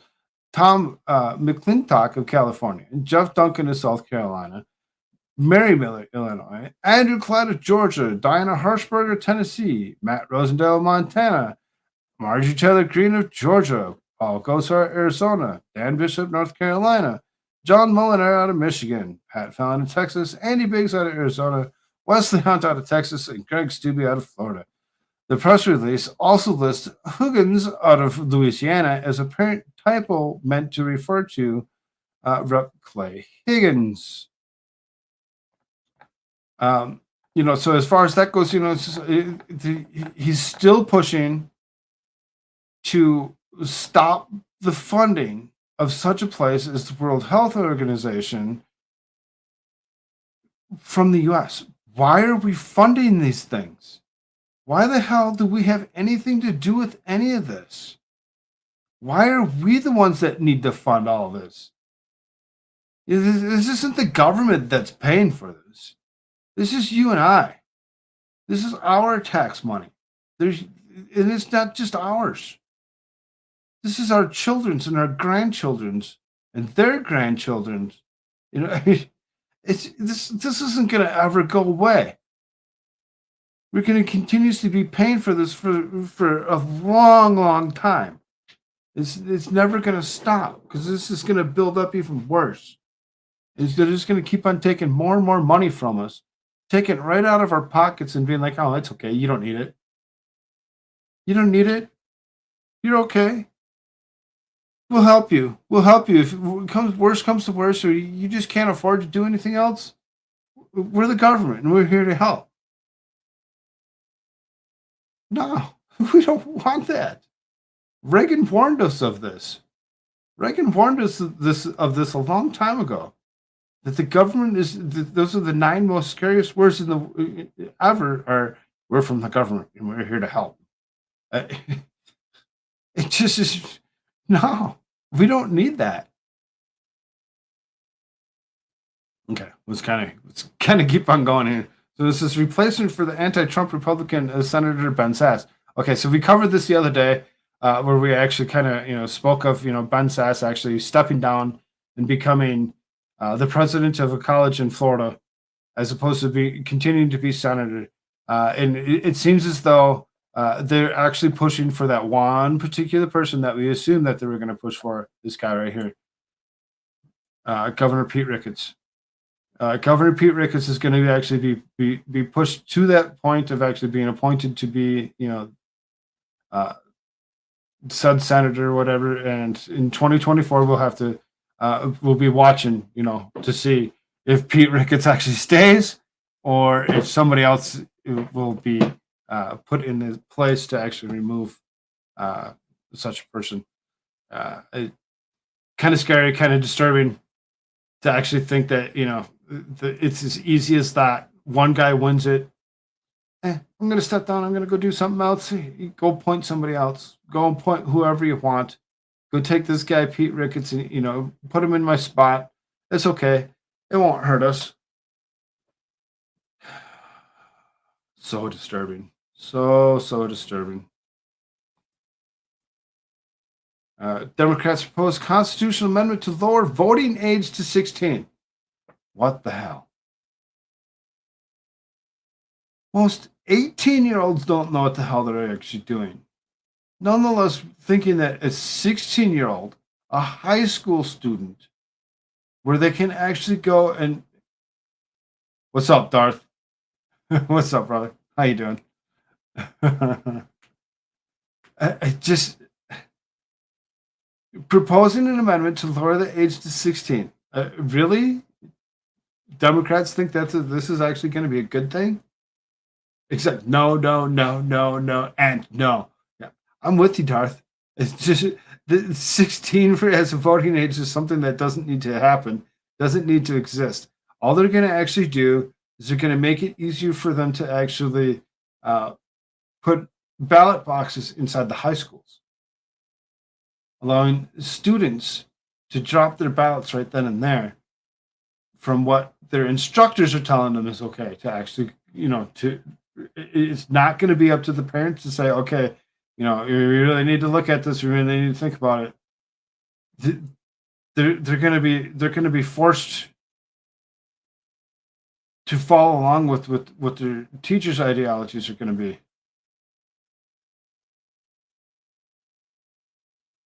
You can't vote, Avar.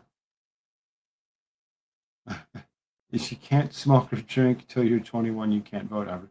No, I'm with you on that one. I really don't. I really don't even like the way we do a lot of things. Now they're actually, well, it should be okay at the age of 16. Because why? What else can you do at the age of 16 across the United States that other than just vote? Oh, you can go get a driver's license. Because you have the abilities to go get a driver's license, you'd have the ability to actually furnish identification to vote. Okay, at the age of 16, most states require you to, if you don't have a driver's license, that you actually go and you get an identification card through the government, bought and paid for, and actually put in place. Unless you're a net taxpayer, then you can't vote if you pay for the system versus benefits from it. You can, I mean, and that's the. I mean, it used to be a lot different. It used to be that you had to actually own property to be able to vote. And they've changed the laws. They've changed it. They've changed it so many times. They've moved it. And now Democrats are like, oh, well, let's do this. AOC. Some Democrats want to create a constitutional amendment to allow 16-year-olds to vote. Democratic New York Rep. Grace Meng introduced legislation that would eliminate the 26th Amendment to the Constitution, which says that United States citizens have to be the minimum age of 18 to vote. The right for citizens of the United States who are 16 years old of age or older to vote shall not be denied or abridged by the United States or by any state account of age. The representative has not issued a press release on her current proposal, but she did when she proposed similar legislation in February 2021. Our young people, including 16 and 17-year-olds, continue to fight and advocate for so many issues that they are passionate about, from gun safety to climate crisis. They have been tremendously engaged in policies affecting their lives and their futures. Their activism, determination, and efforts to demand change are inspirational and have truly impacted our nation. It's time to give them the voice and the democracy by permitting them to be heard in the ballot box. 16 and 17-year-olds are legally permitted to work and drive. They also pay federal income taxes. Do they? Do they? Or do their parents? Because they still live under their parents' household. Who are the ones that are actually paying for it? Kind of look at that a little closer, maybe, huh? I believe that it's right and fair to also allow them to vote. Let's let them be heard and make their voices count. Let's give them this a say in choosing who they want their government representatives to be. I'm proud to stand with our young people in introducing this legislation. I urge my colleagues in the House to support it. Voting is a habit, and research makes it clear that age 16 is a better time than 18 to establish that habit. Campaign manager at Vote 16 USA, Brandon Klugman, said, "We need to pass Congresswoman Meng's legislation to lower the voting age to 16, to increase participation in our democracy, and to ensure that young people have the voice of decisions to determine the direction of their futures." Congresswoman Meng's record demonstrates a long-standing commitment in engaging young people in the civic process as our democracy faces unprecedented attacks and the country grapples with great imminent challenges. Constitutional federal republic is not a democracy. Stop it. Quit trying to make it something that it's not. For them to get, this is quite the lengthy article. I'm not going to read the rest of this. I think we actually get to the point that Congresswoman Meng is actually trying to get at. She's actually trying to actually push it to actually make it so that 16-year-olds can actually vote.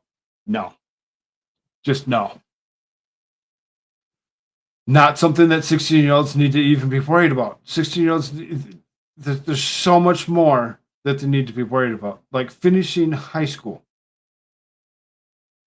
If they're still in high school, if you're not homeschooling your children, what the fuck are you doing?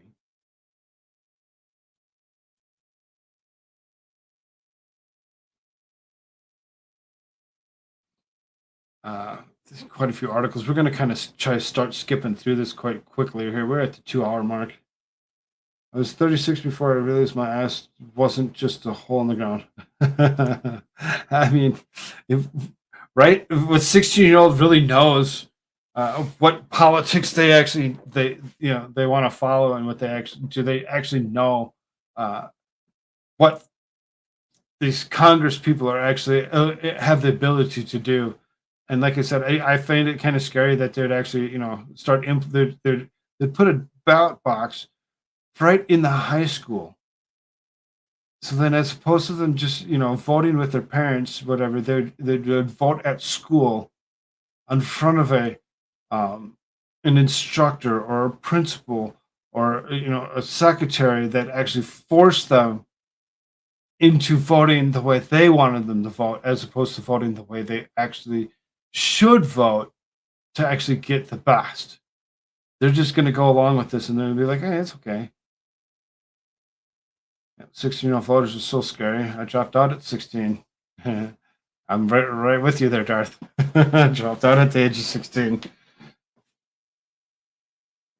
Expert, what's up, brother? Can I catch this next article here? It says Michael Flynn, one rule GOP House passed could expose weaponized DOJ FBI. Retired U.S. Army Lieutenant General Michael Flynn, who served as a short stint as then President Donald Trump's national security advisor, lauded House conservatives for pushing Speaker Kevin McCarthy to adopt what he sees as the key rule change in exchange for their support. In a column for the Western Journal this week, Flynn, whose tenure with the Trump administration was cut short by a scandal not of this making, praised the group Freedom Caucus members for extracting a pledge from the California Republican to establish a committee tasked with examining the alleged politicization of the Justice Department and FBI against Americans with certain political and cultural viewpoints. So, because we think a little different than them, let's politicize that, and let's actually go after the people that actually think that way. I just followed my parents voting until I got out of college, and I had time to do my own research. I voted Democrat for years. For years, because that's what everybody else did. I followed along with everybody else and what they actually went for and how they actually felt. I went along with that. And once I actually changed my mind and actually started doing something different,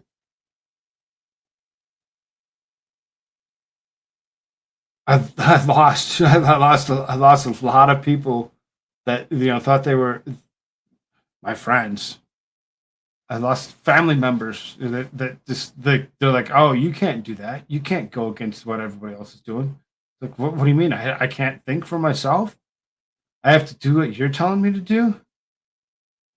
It's very, it's very disturbing in itself. It really is. So, now they want to actually go after us for actually having opposing thoughts. They want to actually, they want to actually go to this level of actually going ahead and going against any of our thoughts. And the second that we think a little different and want to actually vote a little different than what we'd always been taught, they're like, oh, wait a minute. If somebody goes and reports us for actually doing that, they go against us. Take the office, Koolfrogg. Your setup looks very professional. Well, I've been trying to do a couple different things, whatever, trying to make it look a little different. And, it's as opposed to being, kept up in a tight little corner or whatever. I kind of, expanded a little bit. It was making it look a little better, a little different. Thanks for that. It's awesome. I've voted based on the people said till I realized politicians lie. All of them. Yep. Both sides. They all lie. They all suck. What's up, Judge Matty? How you doing, brother? Good to see you. If you don't vote for me, you ain't black. It works. There's going to be some other things that are actually going to occur. just real quick, because he actually kind of, he brought it up or whatever.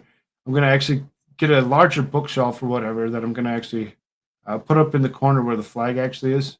I'm going to see if I can't kick the flag to the other side, the American flag to the other side. Maybe. It really depends on what I think. I might actually put the bookshelf on the other side. It really depends on how things look and how I feel about it. And I'm going to see if I can't get these books that are all sitting on this bookshelf here, and see if I can't get them onto a larger shelf where we can actually display some of the stuff and actually, kind of go through some of it. Should be interesting. Should be fun within what happens here within the next, I don't know, year or so. We'll see. If you don't vote for Darth Hideous / Judge Maddie 2024, you ain't sane. I mean, can you give me a spot somewhere? I'll take a job. You'd have some fun.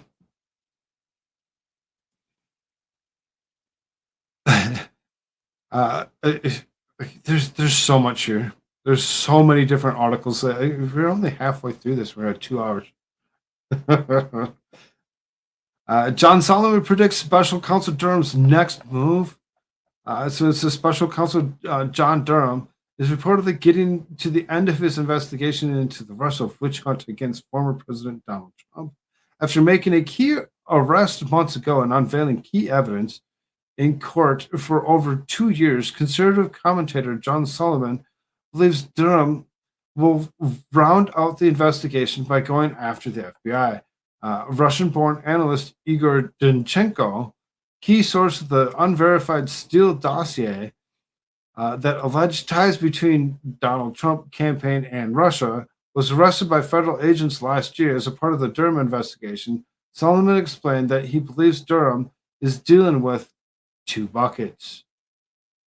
In one bucket, there is at least 2 indictments against officials who were connected to Hillary Clinton, and the other plan to feed the FBI false information about Trump-Russia conspiracies. He said that the other bucket focuses on the FBI and whether agents knowingly misled the FISA court to obtain warrants to spy on members of Trump's 2016 campaign. But Durham developed really significant evidence that red flags and stop now warning signs go all the way back to August, when Bruce Orr in 2016 came to the FBI and said Christopher Steele is dumping a dossier. He hates Trump. He's hired by Hillary Clinton, and most of his information is raw and uncorroborated. A month after the CIA sends a warning to FBI, this is something John Ratcliffe declassified, saying Hillary Clinton is trying to play a dirty trick on Donald Trump and tie him to Russia to get out of the email thing. Although, all through the fall, they keep a spreadsheet of what's right and wrong with the Steele dossier. It's all wrong. Can't corroborate. They call it collaboration. The information, the FBI never should have started the investigation, and I think that's where John Durham's investigation is focused right now. Durham's investigation into the origins of the Trump-Russia witch hunt has been heating up for months, and many wanting Hillary Clinton and her allies held accountable. Other signs point to Obama-Clinton holdovers not wanting Durham's report to be made public, which is also very telling. An Obama-era spokesman for the U.S. Department of Justice claims that Durham should not have the final say in his own investigation into alleged misconduct of the FBI Trump-Russia investigation. Matthew Miller, who served as the director of the Department of Public Affairs Office from 2009 to 2011, argued that Attorney General Merrick Garland or another high-ranking official within the department should review the report before it is shared with the Americans. In cases, his cases are over. I think it's clear that he's not going to bring any more charges in this investigation. But one of the requirements for special counsel under the regulations is that they write a confidential report and submit it to the Attorney General. And the Attorney General then makes a decision whether to release that report to the public. I think Merrick Garland will be under a lot of pressure from Republicans to release that report. But I have to say, the circumstances in every is very different from the Mueller investigation, where obviously the Attorney General, Bill Barr, did release that report. It's different because in that case, the subject of that investigation could not be charged. And so it was appropriate for the department to make its findings public so Congress could decide whether to impeach or convict, and then the then sitting president. He continued, that is not the case here. So, to release a report on this instance, given what we know about the way that Durham has behaved, some of the inappropriate public statements during the investigation, the poor judgment he has made in bringing these charges, to release a report publicly and put them in, and let him have the final word, I think probably unfairly tarnishes some people at the FBI, and that we know he holds ill will to based on some of the things he said in the most recent trial. Durham's investigation has cost around $6.5 million, and his final report could be released soon. John Durham, the special counsel investigating potential misconduct on the Trump-Russia probe, has spent at least $6.5 million on this inquiry, including $2 million in this year, according to the financial documents released on Friday by the Justice Department. The top line, $6.5 million figure, captures Durham's spending between October 2020 and September 2022. However, Durham started his inquiry in early 2019, and the cost of his first year and a half of the work has not been disclosed. That's because he was working at the time as a U.S. attorney and was only appointed as special counsel in October of 2020. It's kind of interesting to actually think about where they're actually trying to go with this. They're actually trying to say that it's different than the last, and it should be looked at different than the last, and they're not going to release the information. They're not going to just give you a straight out report on everything that actually did occur. And I think it was this paragraph here, the bucket thing. In one bucket, there's at least 2 indictments against officials who are connected to Hillary Clinton and their plan to feed the FBI false information. And he said the other bucket focuses on the FBI, whether agents knowingly misled the FISA court to obtain warrants to spy on members of Trump's 2016 campaign. It's kind of really disturbing and scary to actually think that that the FBI is actually continue to do what they've been doing for so long, and we're just going to look past it. We're just going to look past it and we're just be like, oh, it's okay. We're not going to release information to the public, and we're because we can't, because we feel that it could potentially be something, when I don't believe it really is. So this is scary to think that they're going to continue to push this bullshit. FISA. Say it the way you will. Let's kind of kick it up here a little bit. So, new ATF rule on pistol stabilization braces will effectively ban millions of rifles. So, if you weren't already concerned with what they're actually trying to stop you from actually possessing for firearms or whatever, here you go. ATF says let's take away stabilization braces. Stabilization braces. Well, I mean, how many rifles do you know that don't have stabilization braces? Most of them have a very large stock at the end or whatever that are used for stabilization. So banning stabilization braces will actually ban a lot of different styles of rifles, including ARs. So when you actually, it's just their way of actually trying to take away things that they feel people shouldn't have, in a way to unarm civilians that are against the government. it's really kind of disturbing and scary when you actually think about it, that they're actually going to this stage of actually trying to do things. We're not going to cover Twitter files. I'm not going to do that right now. I've done that one several times where I've actually brought up Twitter files, and I'd be like, each and every single time. By the time I get to Twitter files, we're a couple hours in, and I think at some point in time here in potential nearest future, we'll just do a straight Twitter file, and we'll go for a few hours, whatever, and just cover as many Twitter files from 1 to whatever they're at now, 18, 19, I don't even know. There's a lot. Biden claims DeSantis uses National Guard to deal with Cuban migrants is a political stunt, but Coast Guard asks for his help. I mean, of course, Biden's going to feel that way. Biden's totally for opening, all borders and allowing anybody and everybody to come in because he feels that those are his constituents. Those are the people that are actually going to come in and be like, "Oh, Biden let us come in. Let's vote for him again." It's very disturbing that he's so adamant to go against anything that DeSantis says. You can tell that they just don't like each other.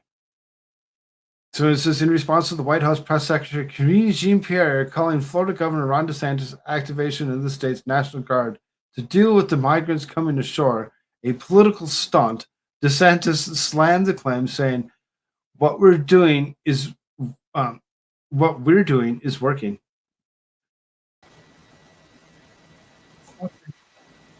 America's shirt. America's shirt. What's up, bro? No, so now you decided to make it big. Well, I mean, you kind of jumped in here without me even do that. Let's do that. Oh, wow. Good to see you, brother. Oh, wow to you too, then. Oh, yeah. No, I haven't talked to you in a few days. You really didn't expect you to at over the 2-hour mark to finally come pop in here. Glad to see you. I hope. I mean, I was starting to kick it up a little bit and kind of start skipping through a bunch of things, or whatever. Like, I had a couple things from Twitter files that I just kind of jumped over or whatever, and I'm like, no, we've talked about it a couple times where we just wouldn't cover it. We'd go to the next.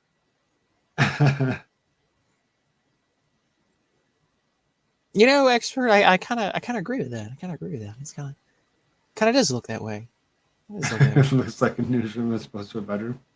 Oh. Where's American Pants? I don't know. We'll have to see if he comes around. I haven't seen him either in a few days. So basically what I was getting at here was, administration going after Ron DeSantis for his, activation of National Guard. It's like at any point that they possibly can, they go against, anything that DeSantis does, and he just did that. He did that, and it's activation of National Guard is a bad thing. It's just a political stunt. Yeah. I mean, as you can see in the headline or whatever, they were actually, by the Coast Guard, asked for his help. So, I mean, he activated them on purpose. They were asked to be activated. I mean, any other nation in the history of nations, if you have an entire horde of people just swarming your borders, you would control that as best you could, or you would just stop it outright. Because, that's what makes sense. Right? But hey, we want to globalize everything. We don't want to make sense. Why would you want anything to make sense?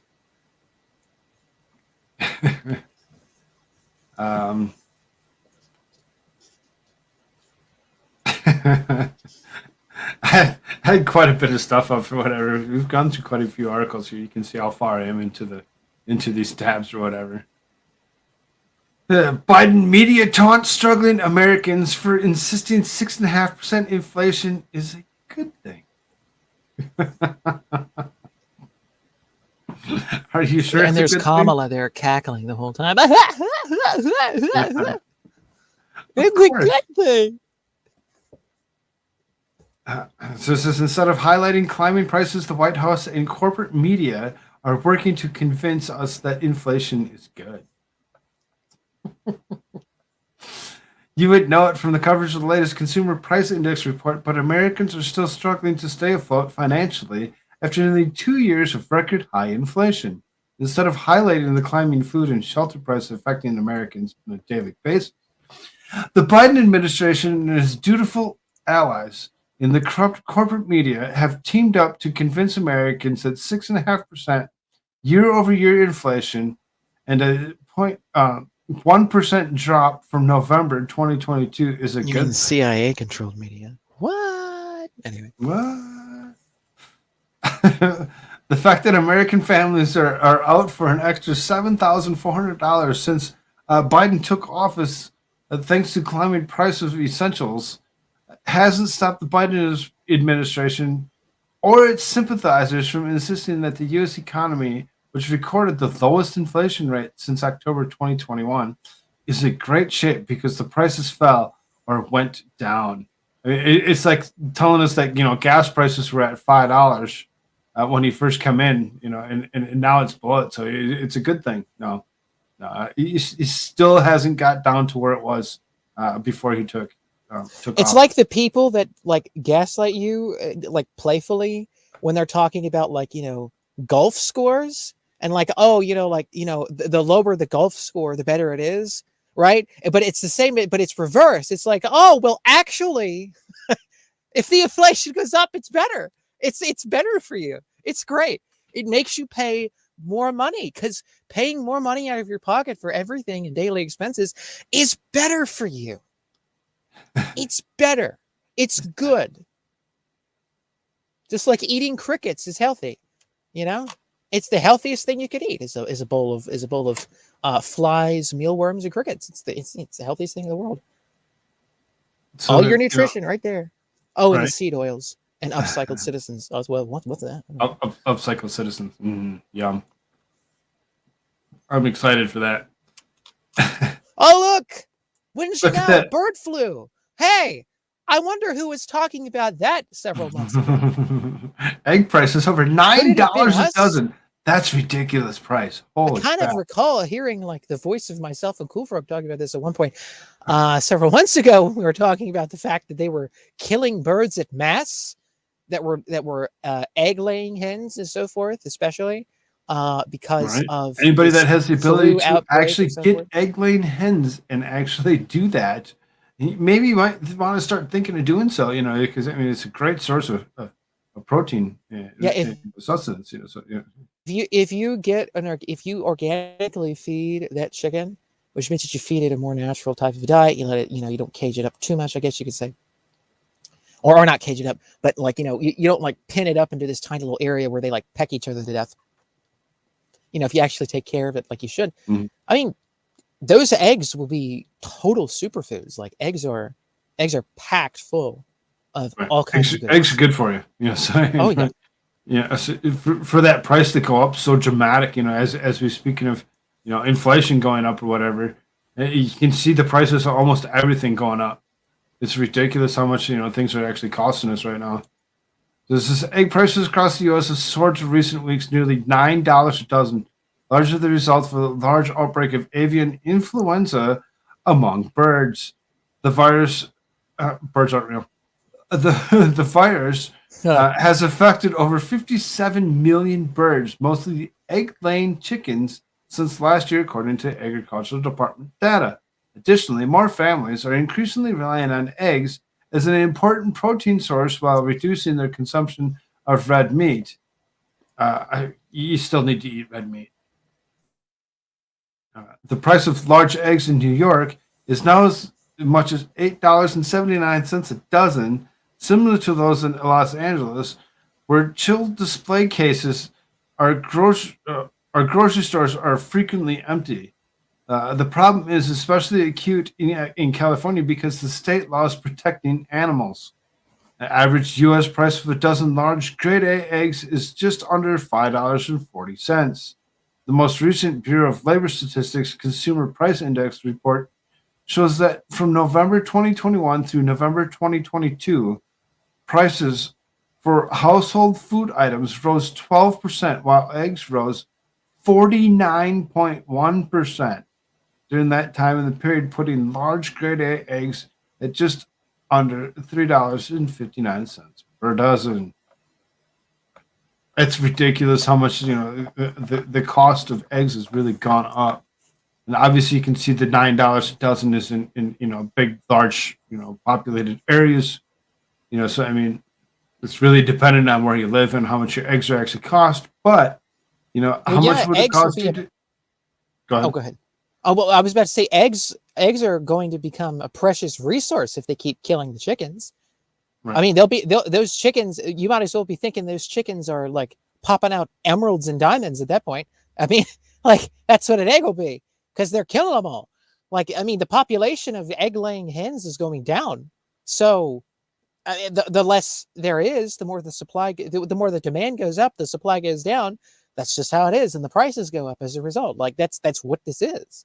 On top of course, the inflation that, makes the dollar go up as well. So you have to factor that in as well to the to the whole price. But yeah, I mean, like, eggs are becoming, will become here probably in the future, in the near future, if they keep doing this stuff with the chickens, they keep killing the chickens, it'll become a bit of a rarity to have eggs. So you should totally look at if anybody can. Nancy Pelosi said food stamps stimulate the economy. Yes, she Pelosi. She said, yeah. Food stamps, they stimulate the economy.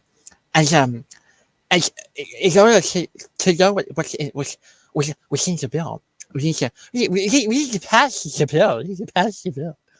We can't actually read all this stuff. Okay, so I'm going to actually go back here real quick. So I'm just going to skim through the stuff that we had actually hit on, see if there's anything that you have an interest in actually sharing a thought on. Trudeau, Canadian Army, going ahead and spending $400 million on air defense systems. We hit on Meanwhile, McCarthy. the Canadians don't have jack crap to protect themselves, but what the hell? We'll just throw it at Ukraine. Like, okay. Let's just go throw it at Ukraine because it's okay. We don't need it. Biden's classified document discoveries. Oh, yes. I love that. And again, folks, I don't know if Koolfrogg, did you go over the fact of like how he doesn't have the same argument that Trump had with those classified documents? Yeah. I mean, we pointed out the TDS issues. Right, because he doesn't have because he was vice president. Right. He doesn't have the privileges that Trump actually had. Yeah, it definitely it's just something very interesting to actually think about. Oh my God, who is that dude? Ayanna Pressley. Jeez. Yeah, look at that neck. God. She talks about this new committee. That freaking neck is thicker than like a linebacker in an NFL. Like, dear God, look at that. Holy hell. I mean, that's not fat. That's like muscle. Like what does this dude do in the gym, man? Yeah, right. Some serious pumping the irons there. But she talks about this challenge of the new committee that was actually formed to actually go against the CCP and the dealings there. You heard about any of that? Do you know about this committee? The Select Committee of Strategic Competition between the United States and the Chinese so she Communist voted Party. against the committee coming together. She was one of them that voted against it. Oh, figures. But yeah, there's several people that Democrats that voted against it. Well, it's a dude pretending to be a woman, so right off the bat, there's a little bit of something mentally off there going on. So I mean,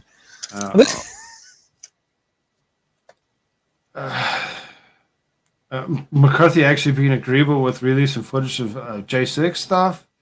That's a good thing. Interesting. Yeah, that's a good thing. Every time I see McCarthy, by the way, ladies and gentlemen, every time I see McCarthy talk, every time I see McCarthy do stuff, he's sounding like, not that he's principled, but that he is completely beholden to the MAGA people because they won't go along with anything Right. unless something happens. And so that's how desperate he is to be the Speaker of the House, to the point that he's willing to even throw off the more globalist positions that he's had in the past and the more establishment positions, just so that he can become the freaking speaker. I mean, that's how insane, like, that's so freaking crazy. Like, it's kind of amazing what they actually did to actually. I know, like, he's completely. It seems to me like he should. I mean, every time Matt Gaetz brings up something now, I just kind of hear McCarthy kind of dribblingly go like, yeah, we need to totally do that. It's like I mean, he's not saying it with confidence, but he's just like, yeah, let's do that. Yeah, sure. So then, so I'm hoping here's the next one. The possible expungement of Trump impeachment. McCarthy's actually, potentially looking at, expunging some of that, and it's like, no. By the way, kudos to the Republic Brief for that snapshot picture there. Look at that. Right? That's perfect. Trump's like, yeah. I'm listening. Yeah. I'm listening. What's that? So then, Democrats are pushing to actually, look at MAGA Republicans to avoid default. We have until the 19th before we hit the ceiling, whatever, and they're Republicans need to watch how much they're actually spending now, because we didn't pay attention to how many trillions of dollars we just spent. They literally just paid passed a attention now. ginormous omnibus, and they gave Ukraine another, like, I don't know, 45 billion. Yeah, 95 billion. And then now they're just going to turn around 45. and be like, oh, well, you can't spend any money. I mean, it's just so insane. It's Like, 45 to actually add up level. to 100 billion that they actually gave. Oh my Right? God. I mean, and then you talk about just man hours alone and, all the rest of that combined. Oh, and by the way, guess what else they're doing? They're going to take those lovely Ukrainian soldiers that, do all those, of course, lovely and benevolent things to people over there. And they're going to train them to do stuff with military equipment in Oklahoma now. Isn't that great? That makes sense. I just learned that today. Yeah, that's great. That So you're going makes to have lots of sense. those lovely Ukrainian people that totally don't wear certain types of armbands with certain types of memorabilia from World War II with the man with the tiny mustache. Yeah, it's totally, and they're going to be over here training to do military stuff. So, hey, it's great. It's all great. It's all okay. I mean, we've been training with them over there. Why don't they just come over here? Just plop in Oklahoma, great. All right, no, actually, no, but get them the hell out of here. Anyway. So then, Chip Roy, another Republican, seek to stop the funding of World Health Organization. Yay! Right? Exactly. Why are we funding them in the first place? Why are we funding Be gone anything? with you. Right? Pete Ricketts to take over for Ben Sasse. Ben Sasse actually turned himself into the president of the University of Florida or whatever, and he's just dropped out as Republican senator. So as they get to appoint somebody, and it looks like they're actually going to appoint former Governor Pete Ricketts. I don't know who this Pete Ricketts individual is. If anybody that lives in Nebraska, leave a comment. Rewatch this video or whatever. He's a rhino. He needs to be watched. Oh, well, that would explain a lot, because this is what Jack Posobiec predicted. He said that Ben Sasse was going to step down and resign, and then the very questionable governor in Nebraska would then appoint an establishment hack to fill his position that would be as bad, if not worse. Yep, they're going to actually appoint that former just to governor. Keep playing musical chairs with this Senate seat until they, Right. Let's see if we can't turn it into a Democrat seat one of these days. And make it seem like all the Republicans that have ever been there were bad, and there's just let's turn maybe it. So. And maybe that might be what they're eventually potentially trying to actually get at. And the other thing that Jack Posobiec said too is that the same thing was going to happen in Pennsylvania. Is that after 2 years or so, maybe less, they're going to make the what do you call that creature? Is he an ogre? The ogre John Fetterman? He's a I mean, his Shrek looks like his brother, like they're twins. Anyway, All right. either that or like he's a mixture of Shrek and what is it? The malformed older brother from shoot. What is the name of the movie with the kids in the pirate ship from the 80s? Goonies. Yes, the Goonies. He's like that. He's like the malformed brother from the Goonies and the mixture of him Hey, and you Shrek. guys. I mean, that's Fetterman. He said that Fetterman would have the same fate as Ben Sass, and then the newly elected quote unquote governor of Pennsylvania would be replacing him as well. And so this is going to be the establishment's way of playing musical chairs with Senate seats rather than actually having elections, or as we had before, the appointment of these individuals by the state legislatures, the state governments themselves. So yeah, this is another way to bypass the constitutional process and just try to stick in whoever you can, so that the bills that you want passed at that time get passed. That'll be how they try to do all this. Anywho's, that's so then there's this one here. Is Democrats are proposing a constitutional amendment to lower the voting age to 16. Of course. As opposed to just allowing them to, age up and actually, know exactly how to vote or listen to, maybe a parent or whatever. Let's put a ballot box right here in the school, and you can actually go off of what your instructor, your principal here. Because you're young, you don't know what's going on in the world. Not that you're stupid, you just don't know. If you were sick that day, it's okay. We got you. All right.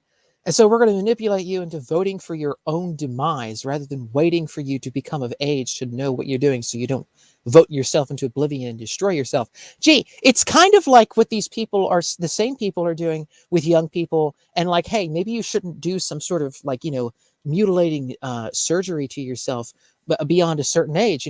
Maybe you shouldn't be going off and having, relations with adults before a certain age. Maybe you shouldn't be doing that, because you could destroy your whole life and whatever else. But hey, let's destroy kids and let kids destroy themselves, and tell them and manipulate them and brainwash them into destroying themselves, and then vote to destroy themselves, because that's what this whole agenda is. It's to destroy kids to the point that they'll make the kids and manipulate children, of course, within the schools. And that's where all the voting is going to be. They're going to go right to the schools and public education system at lunchtime. And there you go. There the balance will be. And you'll just stick them in there. And that's what it'll be. You'll be voting. These kids will be manipulated into voting for their own demise. That's what they want. Anywho's.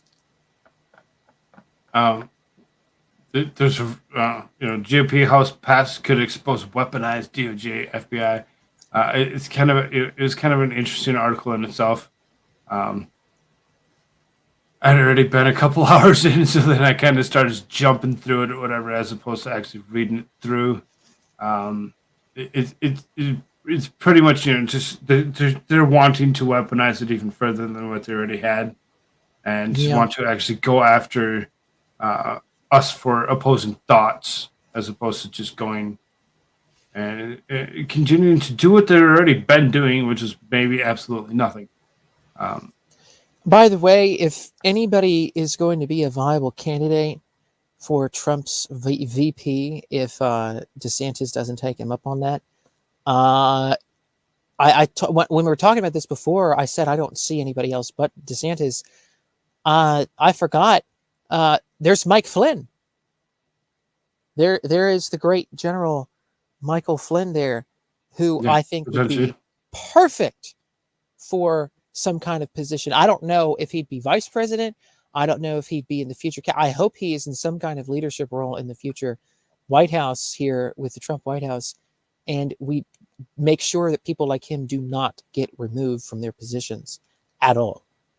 So hopefully that gets done. There's the quote: a select subcommittee of weaponization of the federal government and select investigation subcommittee of the committee in the judiciary. So, I mean, it really, they just want to weaponize it even further than what it already is, and they need to stop. They need to stop actually trying to push, stuff the way they're actually pushing it. John Solomon predicts special counsel Durham's next move. They're pretty much saying that to do nothing. Yeah, exactly. That they can't actually do anything because it potentially is the truth as opposed to what the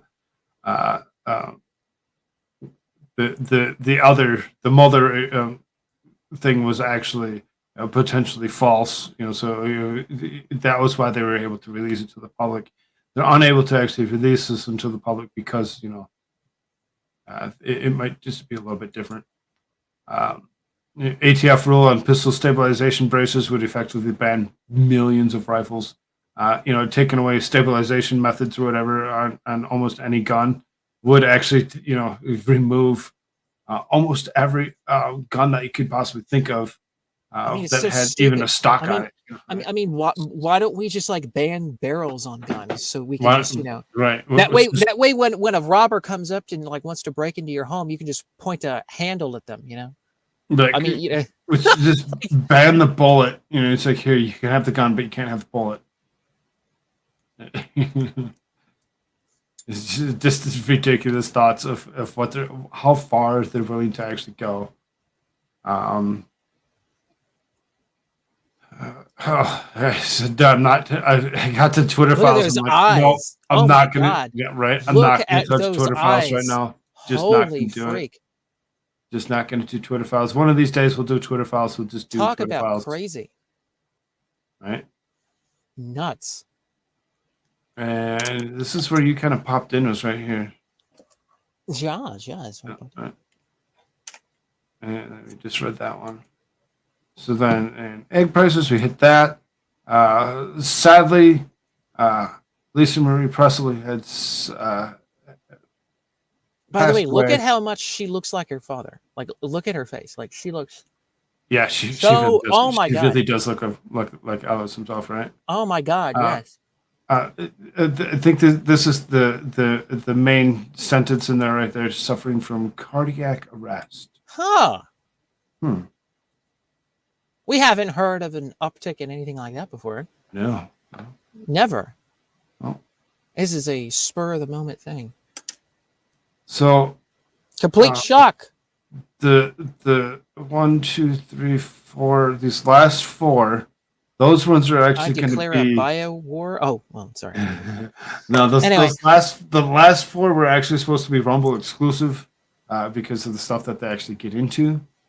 And that's why I was like, all right, let's kind of speed this up a little bit. We need to get over Rumble and do that. So the last thing that I actually had, again, rest in peace, Lisa Marie.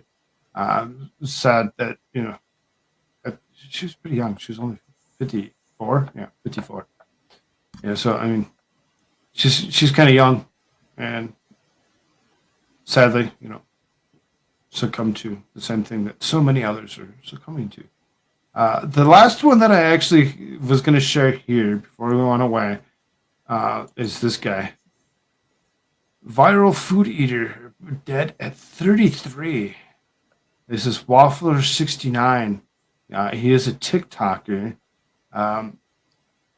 Very, he's one of these consumers of food.